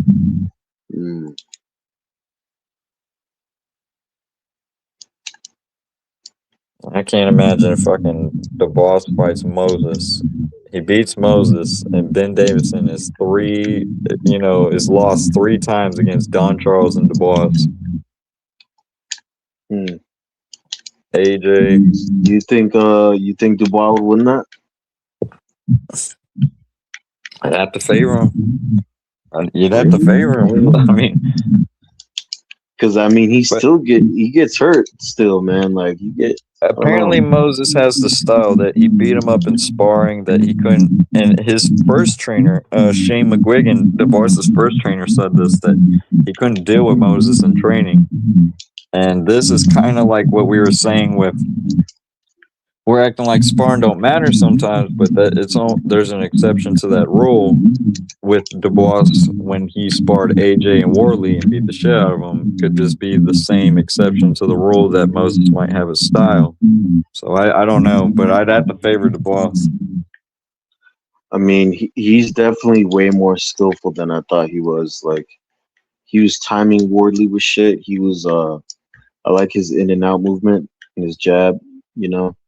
He's definitely got way better. Faster than I thought they were too. His feet and his jab are faster than I thought they were. I didn't think they'd be that fast because you think he's a slow plodding guy, and the way he fought Usyk is like he looked one dimensional against Usyk, but when he's fighting a guy like Worley, he can cut off the ring, get in out fast, cut the distance, get in the inside. Like he can get on you like flies on shit, quick. And his double jab, whenever he would double jab or jab, feint, right hand, or what did Don Charles tell him to do? He told him to double jab. No, he told him jab, feint, double jab, overhand. I don't know. Look at one of the corners, and he tells him how to throw his double jab and feint at the same time. And he was kind of mixing it up, and he was doing it fast. It's like I couldn't imagine if that guy was like just on anyone else. Dude, I've never seen someone time their jab versus the overhand right. You know how like the overhand right is kind of like a counter to the orthodox jab? Yeah. Dude, he was timing the fuck out of Wardley with that shit. He was. Like usually you see the overhand right beat the jab. But this was like the rare occasion where the jab was beating the overhand right. When he threw like an uppercut with it or a hook with it to follow up, it's just like he could just catch Wardley at any time. Yeah. That was like, bro, his chin is insane though. Like I couldn't believe both of their chins. Like it's just like that fight was just crazy. Yeah. I was so grateful to watch that shit. I wish I could have seen. You had just seen that shit live in the front row and shit. There was the blood spraying like on the announcer team and all that shit. Just blood everywhere spraying. Their notes, their paper had like 2 blobs of fucking blood on it and shit. That's crazy. Mm-hmm. See the Brits, man, they got the heavyweight on lock. Even though Usyk is there, I still feel like the Brits kind of like once they got so many damn talent over there. It's like fuck, we can't even keep up. I know. Like they make me jealous sometimes. Like they have these massive crowds, heavyweights. Like bro, I want that shit over here. I never got to see it. You know, I think that's an American problem. I was saying this yesterday. That's really like if you look at all the other countries like Mexico, they're passionate about boxing. They're more passionate about their sports and stuff. They're more patriotic, tribal, whatever. But that tribal, sometimes it does help, even though it can turn racial. The tribal helps being more passionate about your sports and your fighters and stuff like that. Mexico, UK, Germany, when Cabello just fought in Germany and he sold out. Yeah, you know what? Germany is better than I thought they were. Like every once in a while, I see like I didn't expect them to sell out like that. Yeah, like a Bosparu, freaking German. I feel like there was another guy recently, but I'm forgetting who. But yeah, they're actually low key into boxing a bit, kind of like the Armenians.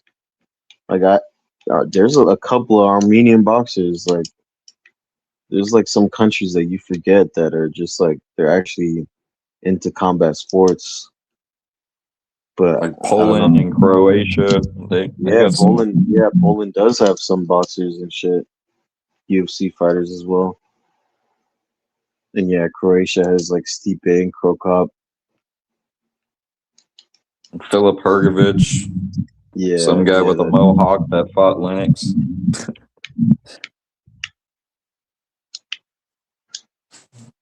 I can't remember that guy. It was like some guy with a mohawk fought Lennox, and then he got some weird like pancreatic cancer after that. Yeah, I don't know. But Uzbekistan too. I'm waiting for Uzbekistan to really start popping off because they won a shit ton of gold medals in this last Olympics. Like, dude, they won like. That's Javalov's country, right?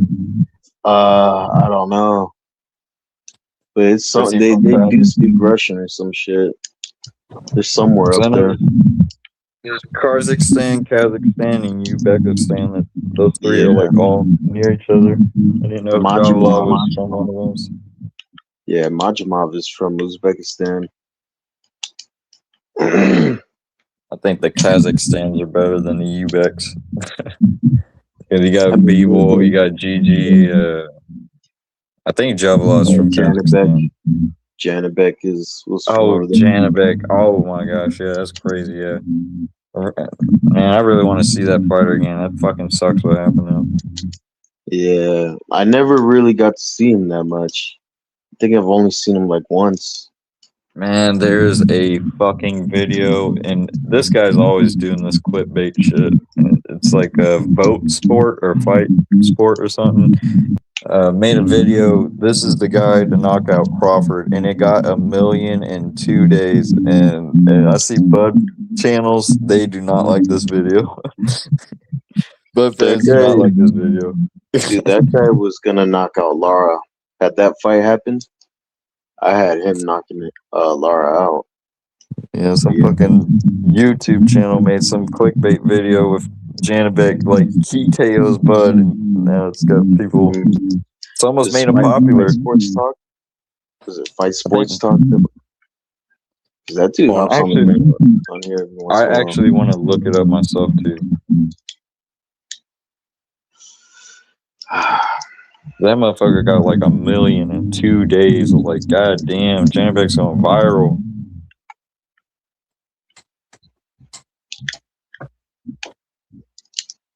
Come on, turn on stupid TV. So they so he hasn't been exonerated or anything? Like he's really got caught? Or what? Well, the WBO accept his petition, and they're finding it no something cause, and now he's going to have to petition with the other ones, I think. Which is what he should do, but the WBO doesn't find any something cause. I don't think it's that Maginum stuff that Povetkin got caught with. I think it's something else. But it's weird because like over there they have like shit that's over the counter that is banned for some reason that they can easily get.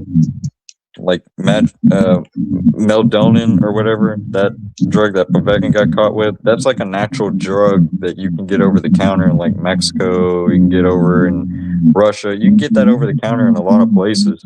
So I don't know if it's one of these cases or what. Or he's deliberately cheating. But I know that they're least likely than us over here to get caught with shit that purposely like dope. I don't think he's. I don't know. It's weird.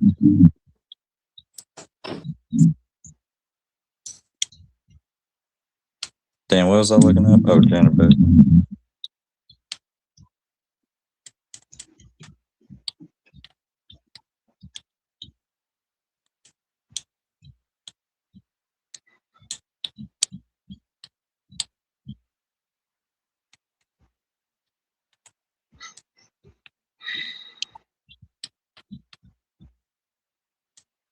You got a boo-boo on Jod fan in the chat.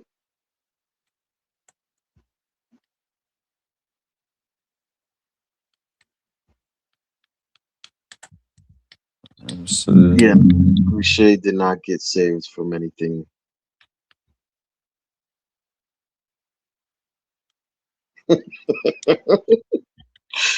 Ron Jod got his ass whooped. Yeah, it was a brutal ass whooping.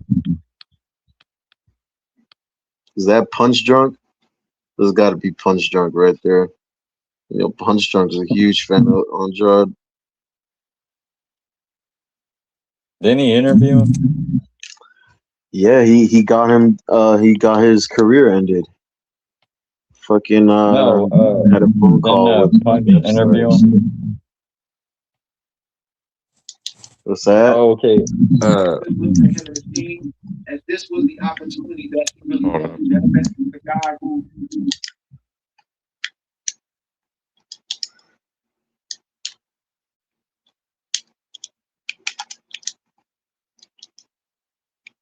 Hey, I found that video people were talking about. The channel's called Vote Sport. And the title is, seriously, he's the one to beat Crawford, the new knockout genius. Let me see. This channel Vote Sport always posts like these like professional looking videos. So like obviously clickbait, but yeah. It's got 2 million. Yeah, it's a month old. But yeah, Crawford fans did not like that shit. I think what's that one channel? Bruce Wayne or whatever. I've seen the thumbnail of that. Yeah. I've seen the thumbnail, but I never clicked it. You gotta read the comments. But go to the newest ones. Like go to the don't go to like the top comments. Go to the newest ones. It's just the Bud Crawford. Like, they went after that, man. Like I get it. A simple application. Plus, Bud would walk through him like a light workout. Crawford is built by God. Well, I mean, we're all built by God, but I mean, you know how they mean it. They mean it like he's literally the second coming and shit. Calling him Black Jesus. It's like, I hope y'all aren't Christians saying that.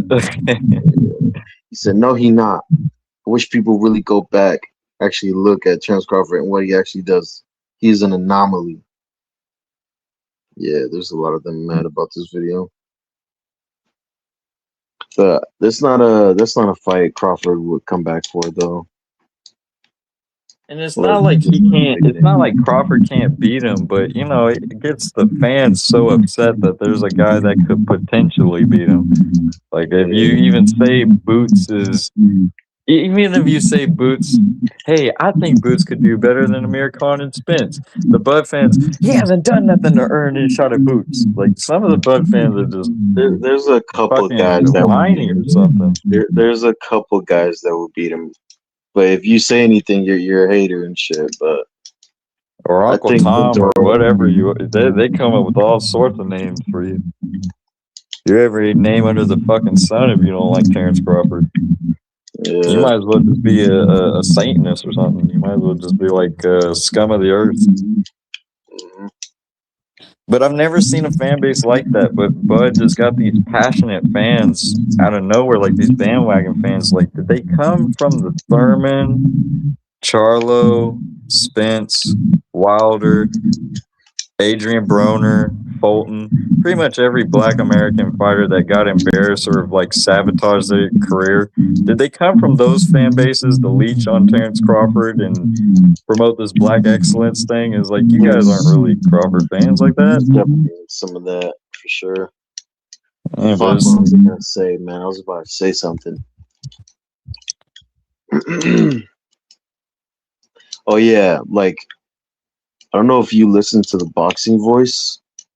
There's this guy on there called Omaha Mike, and yeah, he is what I imagine every one of those Crawford fans are like just unbelievable. They're like fucking Robin Hood to Batman and shit. Like just a fucking. I'm a Crawford fan. I like Crawford. Like I appreciate him a lot. I'm a Texan. Like I like him a lot. But I noticed my high school people on my Facebook in my high school never followed boxing. Were getting into that Spence fight because of the buildup and shit like that. And it's like a lot of these people never watched Crawford. They never watched Spence, to be honest. They've never seen the fights. They were just arguing to argue like it was Floyd Mayweather and Manny Pacquiao all over again.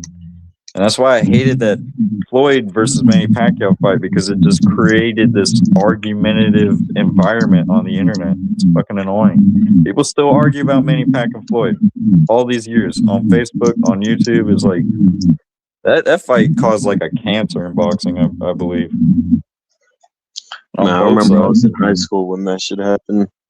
I was too. I was too. What was that? I was a junior when that shit happened. I think it was 2015. I was probably a senior. Damn. So you're basically right there with me. Yeah, I'm 29. Yeah, I'm 27, about to be 28. Yeah, so you remember that when that fight happened, people were just disappointed, and everybody was showing out. Like all the Mexicans were pretending like Manny Pacquiao was their guy, or Manny Pacquiao was. I'm from Yeah. Texas. It's like we acted like I didn't know Manny Pacquiao was Filipino. As a white person, I didn't know he was Filipino for a long time because all these Mexicans had me duped at thinking he was like one of their guys. I know they do claim him. They probably claim him more after that Marquez knockout. But nah, I was with Mayweather. I remember how big Manny Pacquiao was in his prime. Like, man, you couldn't fucking. He was that big. He was honestly I just as big as Mayweather in the States. It's crazy. People forget I'm that he was just as big as Mayweather. I missed out on that, dude. I showed up like December 2014. I became a fan of boxing, so I missed out on like all that shit. I was always a fan as a little kid. Like, I played the early fight nights or whatever. I got the Muhammad Ali book whenever I was in elementary, that yellow paperback. But I always got to see this guy, and I always wondered who they were. My dad would tell me about Ray Mercer and Mike Tyson, but I'd always see Cotto and Oscar De La Hoya everywhere. I see him everywhere. I was like, who the fuck are those guys? Who's this guy with all these tattoos? Is this guy like just a poser or something?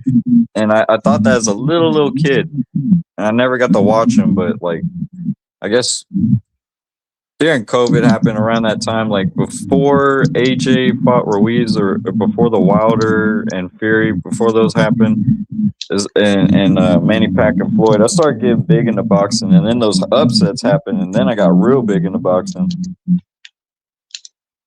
I got back into boxing again, but I was always like following it from a distance.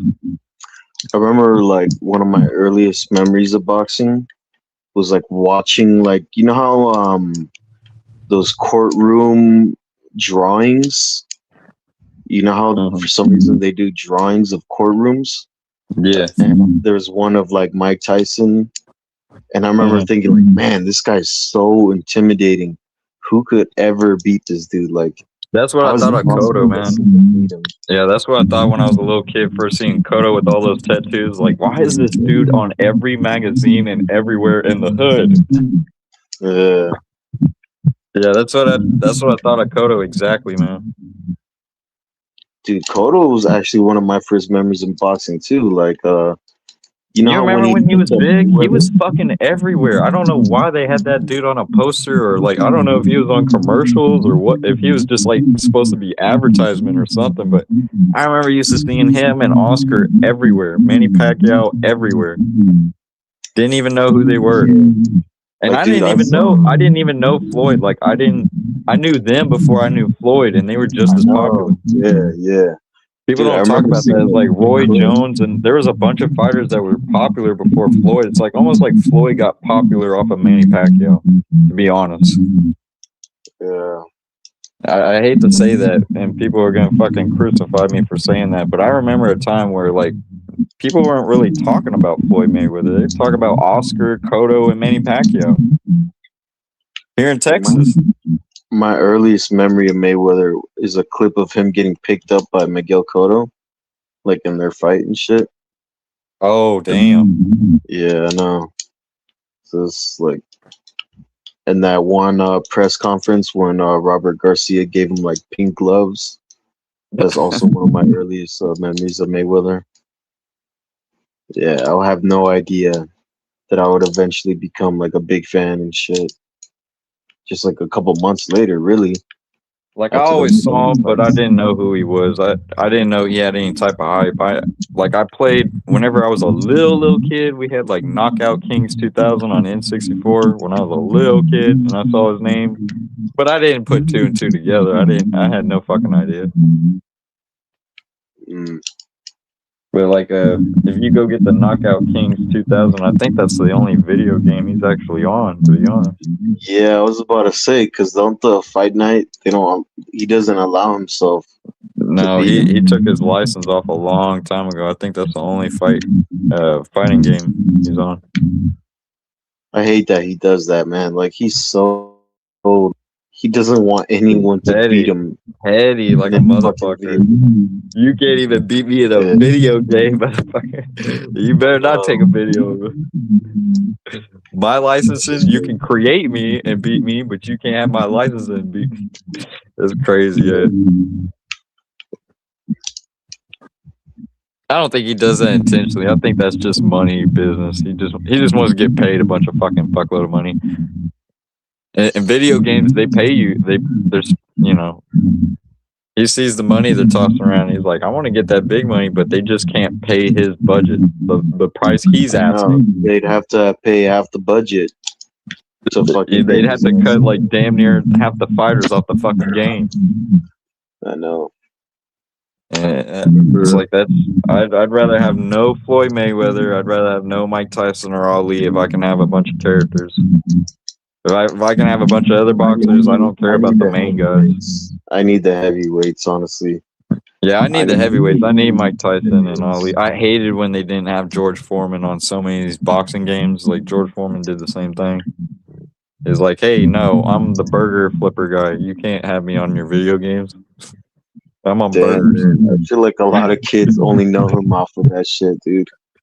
Yeah, hey, that's the burger man. Like, no, that's the evil burger man. That's the burger man that damn near knock out every. You know, when people bring up these fantasy fights, I don't really have there's no fighter I could ever say that would win a 50-50 in every one but George Foreman. Like, think about it. Larry Holmes, you couldn't really say that about Mike Tyson. You couldn't say that about Ali. You couldn't really say that about Usyk. But Foreman, you can actually say that any fantasy fight you put him in, he has a 99% chance of winning it 50-50 every time over any fighter in history. Maybe Larry Holmes, maybe a Lennox Lewis, but I think George Foreman punches just as hard as Shavers, Liston, Wilder, all them guys. And he's arguably just as he's skilled, he's just as deceptive, he's awkward. He has an underrated jab when he uses it like Mike Tyson does, but he just doesn't use it sometimes. He can move his head when he needs to. He's got good defense, good guard. Like, I think George Foreman he's durable as fuck. Like that too. That's another thing. Not only does he punch harder than everybody, he's just as durable as everybody. So it's like almost like you can't. He has more of a chance to beat everybody than anybody that has a chance at heavyweight. You know, Mike Tyson isn't that guy. It's George Foreman that's got a chance to beat all these motherfuckers. Yeah, Teddy Atlas says that's probably my bias. That's probably just my bias, though.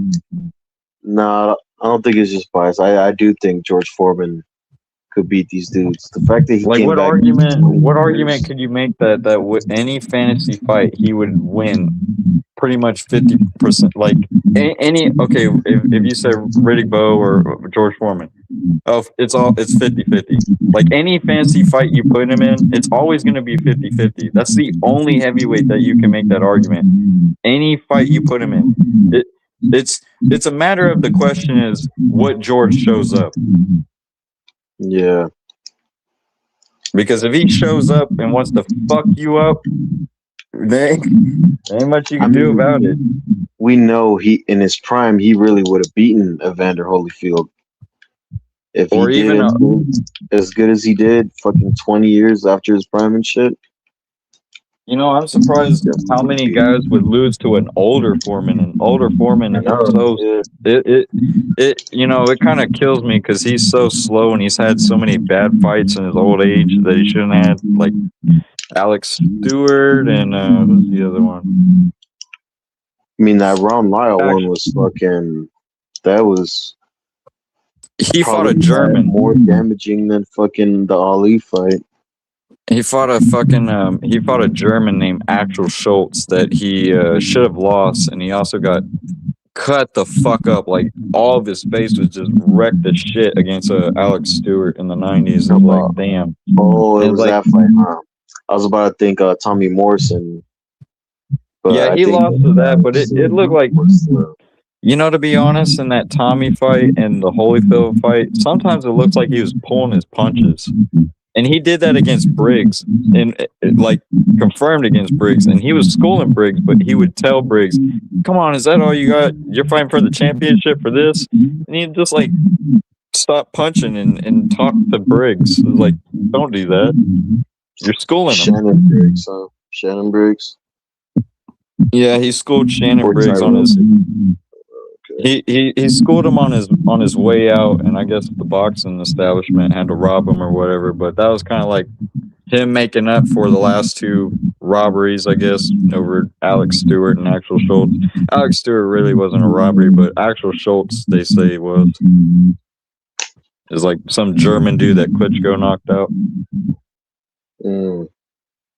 But he schooled Briggs. I mean, he schooled the shit out of Briggs, and he would talk to Briggs. He would hold Briggs and stop throwing punches. It was almost like a Tyson Jake Paul type of deal.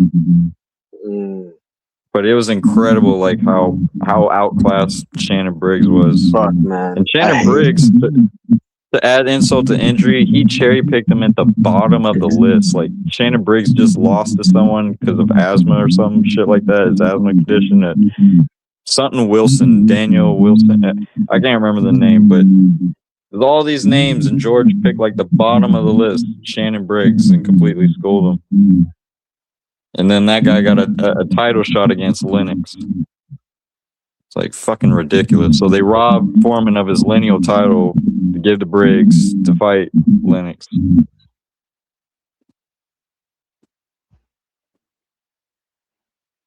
But yeah, watch that fight back. He schooled them. Absolutely schooled them. And Larry Merchant was loving it too. He was like, I can't believe the old man, like he made a bunch of old men proud. Yeah, dude, that's why I want that this boxing game that I wish existed. I want like the OGs who saw Foreman live and shit. I want them to see this game that I have in mind and just fucking be blown away from how like realistic George Foreman looks and shit. Like it actually looks like the real thing, fighting like a prime Mike Tyson and shit. Like, bro, that would be so awesome. Yeah, that's why I like playing Fight Night sometimes, but they don't got Prime George. You have to play like a Fight Night round 4. That's the one that's got Prime George. Okay. Yeah, my friend is like big into Fight Night. Yeah, you should get it. It's fun. What's the last one that they ever made? It was like in 2011 or some shit. Yeah, Fight Night Champion. But they also got another one, round 4. Those two are because like the defense mechanics are different. Like round 4, you have to like use the knob and the block button at the same time. And then with Fight Night Champion, you just have to tap a block button. So you got like this auto guard that you can just keep tapping to block shots. But the Fight Night round 4 is harder. And it's got better characters. Well, I heard they're going to make a new one. Didn't you hear that? I hope they do. I could have sworn I didn't hear that. Because of this Undisputed game. Yeah, that'd be bad. But you know, it's EA, so I don't know. Yeah, I got a big list of heavyweights I would want. I want them to put like a lot of the 70s, 90s, early 2000s, and this era 2000s, the 2020s to now. I want them to put all those heavyweights on. Is like that'd be cool just to have a heavyweight boxing game, but. It's like I know, dude. I wouldn't even play the other divisions at all. Like, I would just be playing fucking heavyweights. Yeah, that's mainly. Well, if they had the light heavyweights, cruiserweights, and middleweights, I don't know why. Once you get to like welterweights or lightweights, it's like then it becomes the division becomes too deep. Like cruiserweight and light heavyweight, I could deal with because there's not many people in those divisions. But once you start getting into the middleweight, you start getting into welterweight. Too many fucking people.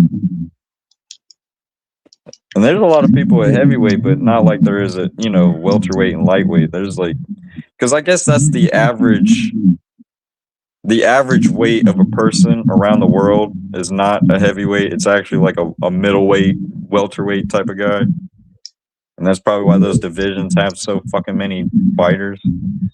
But that's honestly the hard.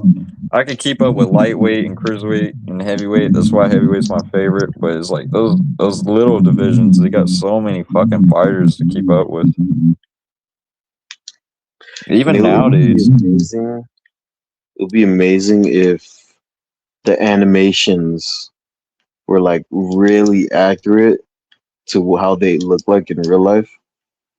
Like if you're playing Muhammad Ali, I want you to feel like you're actually playing Muhammad Ali. You know what I'm saying? Like his footwork and shit, the speed. Yeah, that's one thing I don't like. The boxing games is like they kind of all fight the same, and only certain fighters in the Fight Night Champion, they put like a certain style, like a Pacquiao and Duran, or Tyson, they'll fight a certain way.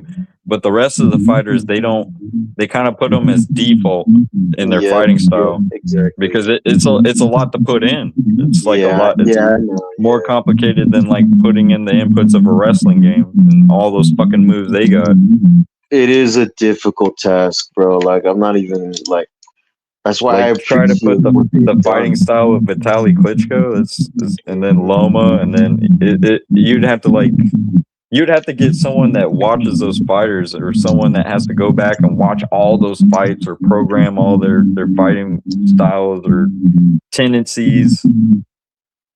That's why I hope that in 10 years, because people hate AI, but I really think that AI could. You bring up a good point. Yeah, AI could definitely kind of improve some of that. Where like when you're fighting Vitaly Klitschko, you're actually fighting how he would fight. Like, no, when you're fighting him, he's fighting you how he would actually fight. Mm-hmm. Like if you instead have of just the computer. Like let's say 10 years from now, right? The AI becomes like way more advanced and all this shit, right? Mm-hmm. You just show this AI footage of George Foreman, like show them all his fights, and the AI will be able to program the George Foreman character in the game to fight just like him. You know what I'm saying? That way you don't have all of his inputs. It'll read all of his inputs from his fights, and it'll download all of his inputs into the game, and the computer will just randomize those inputs. Yeah. Of how his punch placement is, or how he guards, or how he comes at you. Mm-hmm. That's what I don't like. Is like it's obvious. Like Fight Night, you can cheat the computer pretty easy because it's computer. But I like them. I like everyone to have their own style of how they really fight in the ring. Yeah, exactly. Like let's say you're playing online and shit, playing against a Larry Holmes, and you see that he's not throwing his jab. That's when you know that this guy doesn't know how to play Larry Holmes. But when you play some other Larry Holmes online and he is using his jab, it's like you already know, like, this guy, he knows the character. He knows or the even boxing. If he does jab, how he uses jab, if he's mostly on the back foot, or if he keeps backing up, is like not only does this guy not know how to use Larry Holmes' jab, he doesn't know how to play the fucking game. He keeps backing up too much. But if he starts chasing you down, walking you down with the jab and shit, is like, oh damn.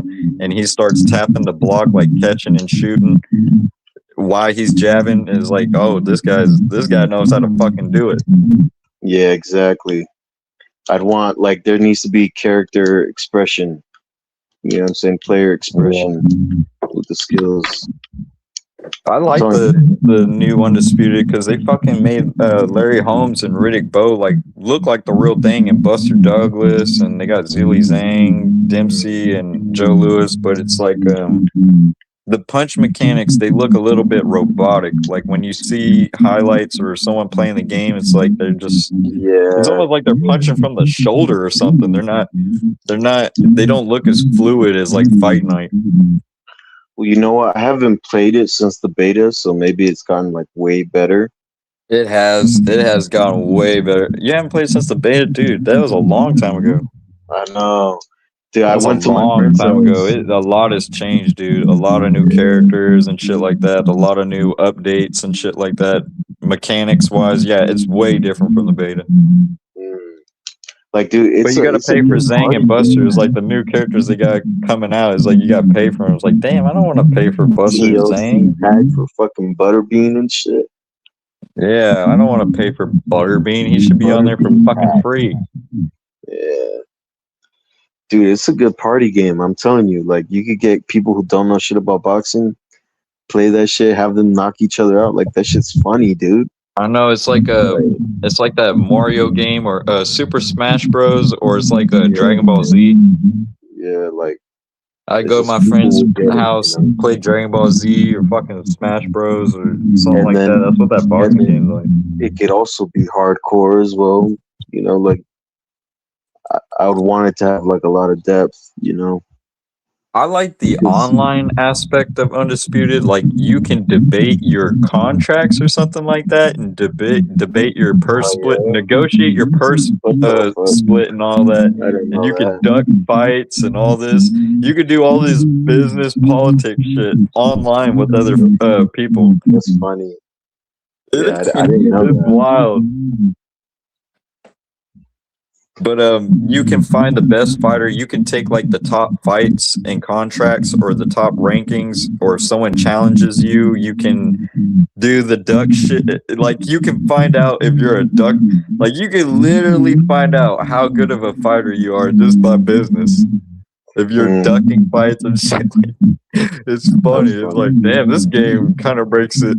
This game's a little too real. Yeah, you know what though? They're over here exposing the business. I think the gameplay is the most important thing, right? But for me, the second most important thing would be the knockout physics. Like I would want to see a different looking knockout, like every time. Like you know how GTA That's 4. what they're saying. Fight Night's missing that fluidity and the knockouts and shit like that, like it had in Fight Night Champions. Like I still play Fight Night Champion, and there's knockouts I've never seen. There's like ways of knocking them out I've never seen. Still, that's exactly what I want. I want shit that you see someone get knocked the fuck out. It's like, damn, I've never seen someone go to sleep like that. You know, like. I know it's kind of dark or kind of dirty. Is like I like the extra punches you can throw after that. It reminds me of a basketball game where like trying to juke someone or getting extra points. You throw these extra punches after the knockout. Like wow, wow. That shit is always funny. They had that on Fight Night Round 4, and they've always had it, but it's kind of bullshit, but it's funny. Like, dude, you know, GTA 4 has like really great physics and shit. Like, dude, I want that game so bad. That's the only GTA I have not fucking played. I've got all the GTAs right now. I used to play 1 and 2. I don't got them anymore, but dude, fuck, man, I want that one so bad. Dude, 4 is like a fucking classic, man. I know they say it's just as good as 5. Is it? Is it just as good as 5? In my opinion, it's better. Not online. I think online there's way more shit to do in 5. But when it comes to like, fucking around, when it comes to like fucking around in a car and shit, fucking around the city, like I feel like I did a lot more of that in 4. But that could be because I was younger, you know. So I don't know. But for sure, the only one 4 is fucking god tier, man. Like, I hope 6. What is it on PS3, right? PS3, Xbox 360? Yeah. Okay, yeah. I got those systems. Yeah, I can find this motherfucker. Yeah, that's the only one I fucking need to play. I got Vice City. I got San Andreas. I got 5. You gonna play 6? Probably not, because I don't like all the fucking propaganda, weird agenda shit they got in it. But you could kill the propaganda shit they got in it. You know what I'm saying? I know you can kill the LGBT shit, the LGBTQ shit, but it's like it doesn't need to be in there in the first place. Yeah, I know. I do get worried, honestly. I do get worried. Could you imagine if we had Kamala as president? It's like this game would just be like the cherry on top. Yeah. It's like they make this game even more fucking gay. Yeah, because a lot of the OGs who made GTA, they're gone. So Yeah, I get worried that this game isn't gonna be. there's a lot of reviews magic that I haven't seen, but just a lot of thumbnails just talking shit about how there's gonna be such a letdown. There's already early signs and all this crap. It was like I'm gonna wait until the smoke clears and the dust settles, I guess. I've only watched the first trailer because I don't want to get any more, spoilers and shit. So I haven't watched the second trailer. I don't know anything else. Like, I'm gonna get into that game not having any idea what the fuck is going on and shit. The only thing I like, I'm a guy that likes options. I like a big options, more modes, more game modes, more characters, more maps. Is like I don't care how shit the game is. If you give me a bunch of fucking options, characters, maps, and shit like that, a bunch of stuff for me to unlock and stuff, I'll find the game more playable. But it's like that's really the only reason I want to play GTA 6 because they're saying it's going to be the biggest fucking map in any game ever, bigger than Elden Ring, I think. Oh yeah, and then Elden Ring has like a lot of underground areas too and shit. It took my brother forever to finish that game. Yeah, I didn't play Elden Ring. I couldn't play it. It's so complicated. It's like, damn, it's like Skyrim to this is like its whole. I'm gonna get into it eventually. That and Dark Souls, but I really like I'm still on the Skyrim level, man. Oh, dude, my friend loves Skyrim. You would too. It's kind of like it's like GTA, but in medieval times. It's that simple. It's just a medieval GTA. But you get like dragon powers and shit like that, and it's all, it's all medieval shit based. But you like that Fallout? That's my brother does.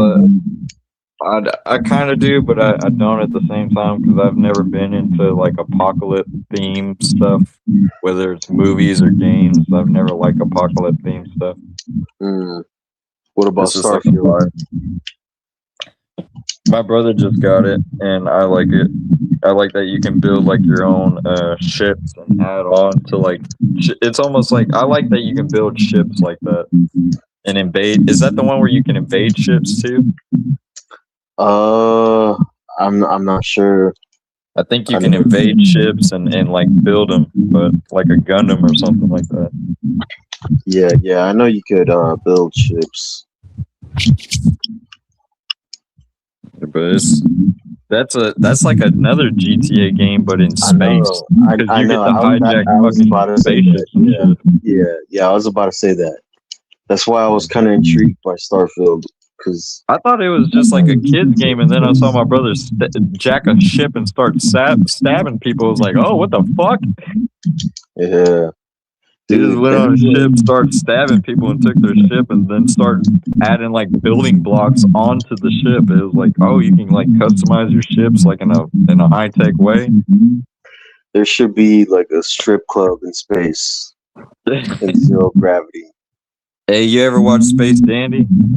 Nah, what is that? It's like an anime, but it's kind of like in space. It's like this guy they go bounty hunting for aliens. It's like a team or whatever, and I don't know how to explain it. They go to like a place called Boobies, and it's like a strip club in space or whatever. It's a funny ass anime. You should watch it. Space Dandy. It's like zero gravity and shit. Have you ever seen Cowboy Bebop? I was thinking about that. That's the one thing I did watch. It's like that, but even fucking wackier. Yeah, Cowboy Bebop. I like smoking like a joint or something, watching those old Gundam 90s, 80s animes and shit like that. Is like the quality they put like in the what they called how they used to draw it, like the the frames, like they don't draw frames like that no more. The Sutton cells, the Sutton, fuck, I can't remember the name. The cell shade. No, it's like the fuck, I can't remember. But yeah, the way they used to. I used to watch that Cowboy Bebop on Adult Swim. Dude, I fucking loved waking up in the middle of the night, like passing out and hearing that Adult Swim, the bumps, do do do do do do do. They'd have the text on and shit. It was like, man, it was such a vibe to watch Adult Swim back in the day. I know. I just hate that school would be in the morning and shit. Because I was like, dude, I have to go to sleep and shit. But I wish. Can you imagine how many fucking kids have missed out on cable? Like, there's a whole my brothers are like, my little brothers, they're like 15, 17. They missed out on cable TV. They missed out on Adult Swim. It was like, fuck, I miss falling asleep and then waking up in the middle of the night, Adult Swim be on one of those fucking, they're called bumps. Toonami used to do the same thing. They're called there used to be a sound guy and a band they would have, and they make like soundtracks and shit, and they call them bumps. I listen to them on my YouTube Music. Like, you can find the soundtracks of the bumps. Like, man, they go hard as fuck, but they bring back so much nostalgia. And I miss waking up in the middle of the night, TV be on, and when like that black screen and that white text, and they'd have some fucking soundtrack going off, those bumps, like that do do do do do do. Oh man, I miss that shit, man. I miss that shit. I remember when Adult Swim. I'm old enough to remember Adult Swim first came on. Like, I was born in '96, and I remember like early 2000s when it first came on. I was like, what the fuck is this? What is Robot Chicken? What is all this shit? Yeah, dude, I used to love Robot Chicken. But I was at the age where I guess like I was a little scared of Adult Swim at the same time, even though I loved it. They'd have some wild shit on there, man. They'd have some wild fucking shit, man. I know what you're saying. Yeah. Dude, whenever I was the early 2000s, they'd have like random fucking animes and random gory ass animes and shows. Yeah. It was like, god dang. You remember that show? It's kind of like Robot Chicken. It's like that kind of animation. I want to say it's called the Oblongs or no. I do. That crazy that family one was from the sewer or nuclear plant. It was like that guy with no arms and shit. Yeah, that one was weird. But I was thinking of this Christian kid. Oh no, I know what you're talking about. I know what you're talking about. It's Clay and shit. Oh my god, yes. Yeah. That show was freaky as fuck. I know what you're talking about. The I want to say it's like Norman. Norman, yeah. Or something like that. Like, it was like a Mormon show. There was a dad, there was a kid, and there was the wife and shit. That show would get me depressed, man. Like that kid was like fucking dark, terrible life, man. He found out the dad was like cheating on his wife and showed the pictures to the mom. Like, fuck, dude. Crazy. I hate that show in a way. I like it, but I hate it because it's like it's too dark. It's too dark. Mm-hmm. But there's another show that come on after that, Venture Brothers. That one was fucking funny. It was like a superhero parody. I'm pretty sure I've seen. Let me see. Let me look it up. Their dad was a scientist. And they had like a bodyguard. Let me see. Oh yeah, I remember that fucking show. They still got no episodes of that. It is so fucking funny. But if you ever get time to watch that and Space Dandy. Yeah. Do you remember that one creature? I don't know what the fuck he is. He's like a Chewbacca with a snake hand, with like a big ass nose. I want to say it's like called like the Adventure of Xavier. You never seen that? That's one of the newer Adult Swim ones. I haven't seen that now. I mean, let me see what if I'm getting the name right. Fuck, I hate shows like that, man. Like, there's you ever seen Super Joe or China, Illinois? I have seen Super Jail. I used to like that shit. If you want to laugh your ass off, look up China, Illinois. It's just like Super Jail, but they're in like a college, and the teachers are fucking funny as fucking. Oh my god, there's like this retard guy named Baby Cakes who's like kind of the teachers. I can't even explain to you. You'd have to watch the damn show, China, Illinois, but it's IL. Don't put Illinois. I know you remember Aqua Teen Hunger Force. Fucking love that show. C-Lab, Harley Birdman, Attorney That's at Law. another one of those shows though that will get me like this depressed feeling though. Even though I liked it, I don't know if it has something to do with like I have to go to sleep because of school tomorrow or some shit, so I can't like. That's how the animes would make me feel when they start putting on Inuyasha and full and they put on Full Metal Alchemist. Is like that shit would get me depressed. Yeah, dude. But I like it. I like watching those shows. But then they start putting on these weird animes you didn't know about, and that shit like you didn't even want to watch it. Did you watch Bleach? Yeah, I watched the first episodes of Bleach. I need to get really into it because I like it, but there's so much of it, kind of like One Piece. But I used to read the books. I like the fucking books more. But I like the new video game. They got a fucking new game that came out of Bleach, and it's so fucking badass looking, so crazy looking. Yeah, I haven't heard of that. I didn't know that they came out with a game. I mean, I used to have a game on the Best damn sword game I've ever seen since Soul Calibur. Oh shit! Look it up, like the health bar, the energy bar, the way they fight, everything. It just looks crazy. I want to get it. It's like out on the what? The new consoles and shit.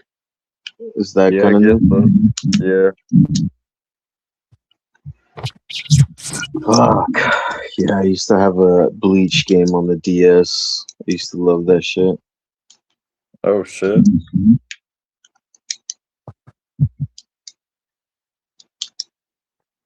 Yeah, I forgot about the DS and the Wii.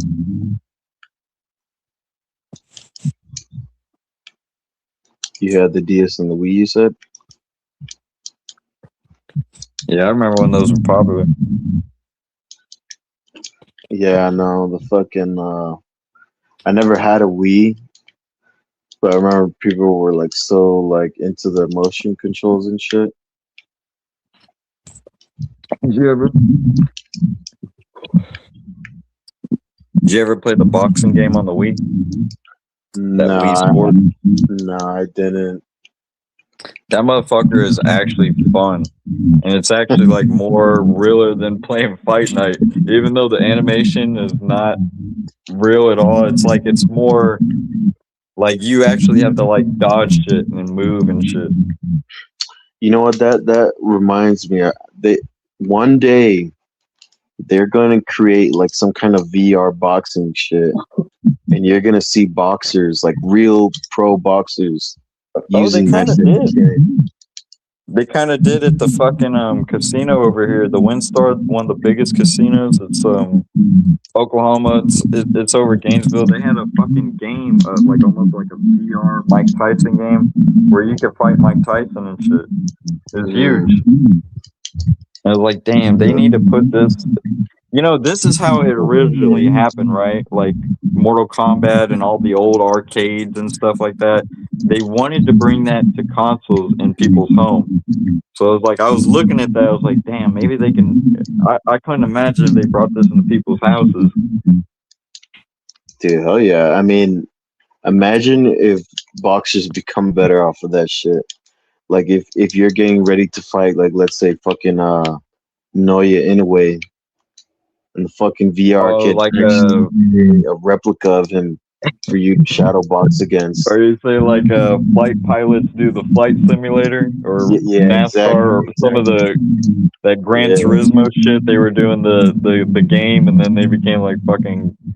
Yeah, that's what they're doing in racing and flight and shit like that.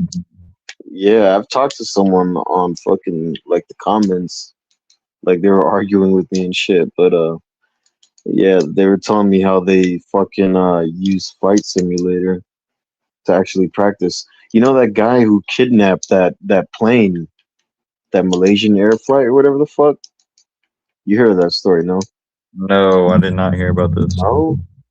Yeah, No. there's a guy who kidnapped the Malaysian air flight or some shit. And he was using Flight Simulator, and the path that he took in real life, they found out he was taking it in the Flight Simulator.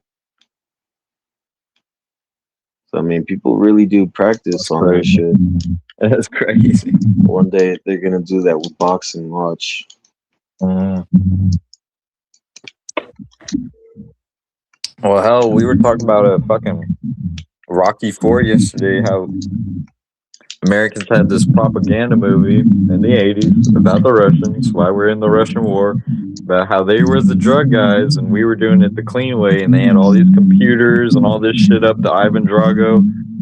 Well, what do you think's going on now over here? You don't think we got all those computers and all that shit?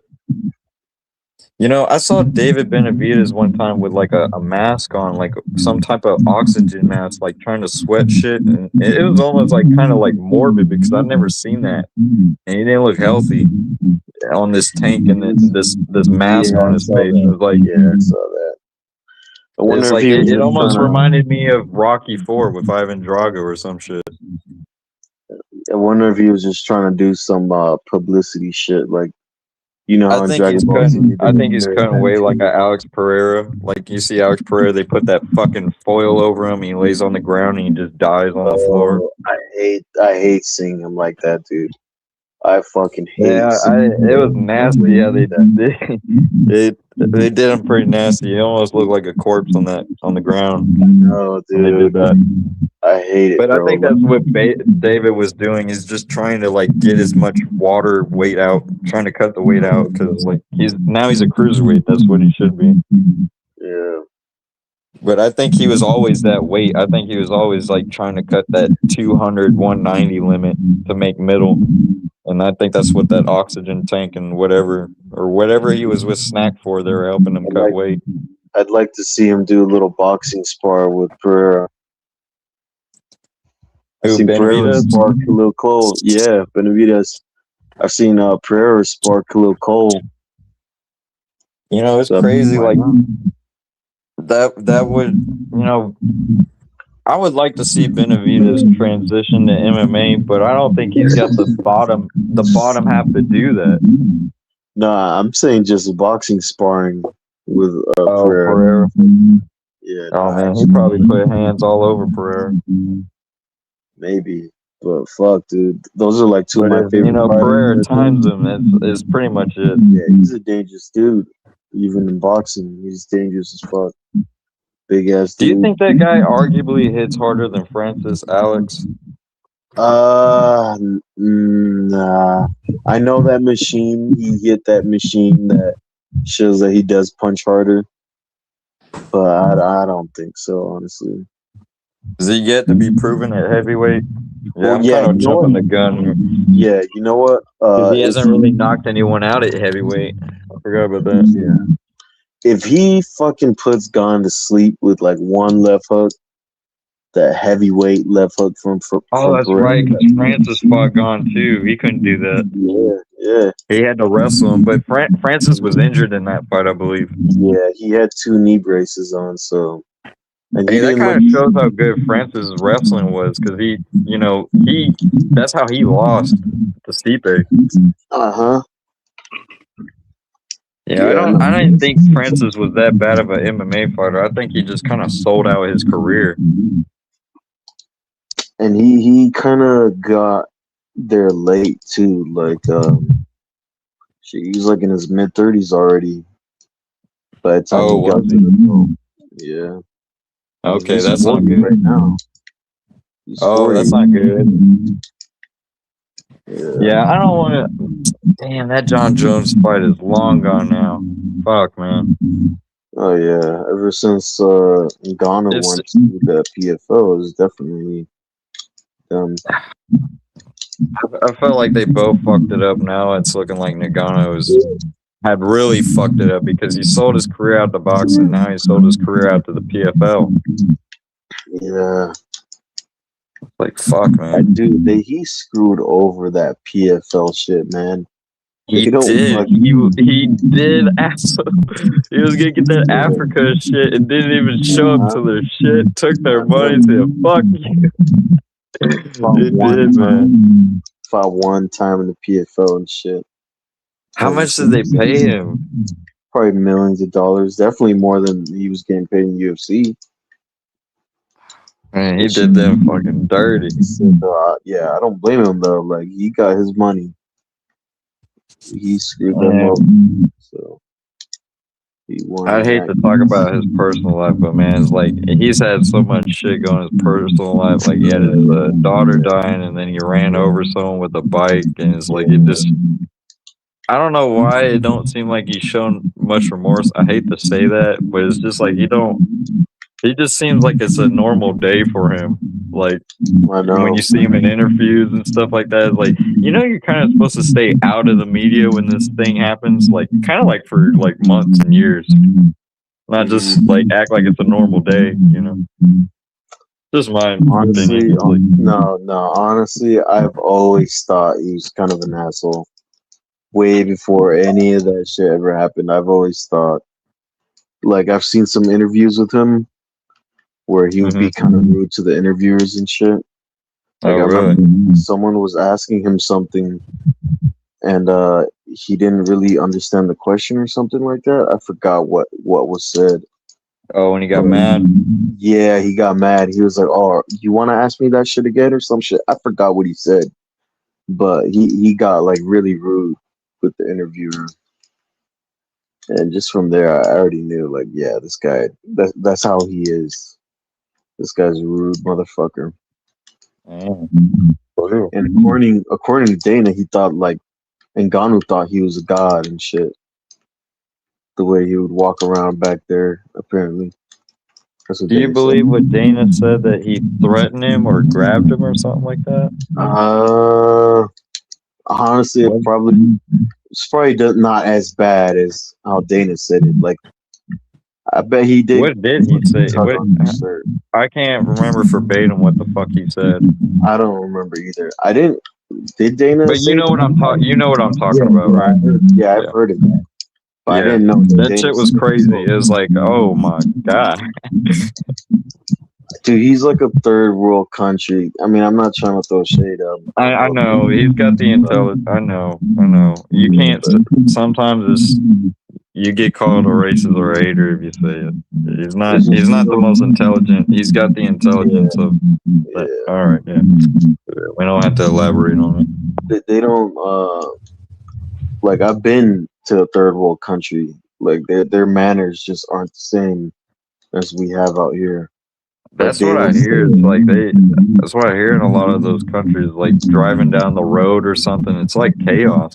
Trying to walk down a road, drive down a road, it's absolute chaos. Yeah, like, they don't have the same social manners that we do and shit. Like, they'll just stare at you.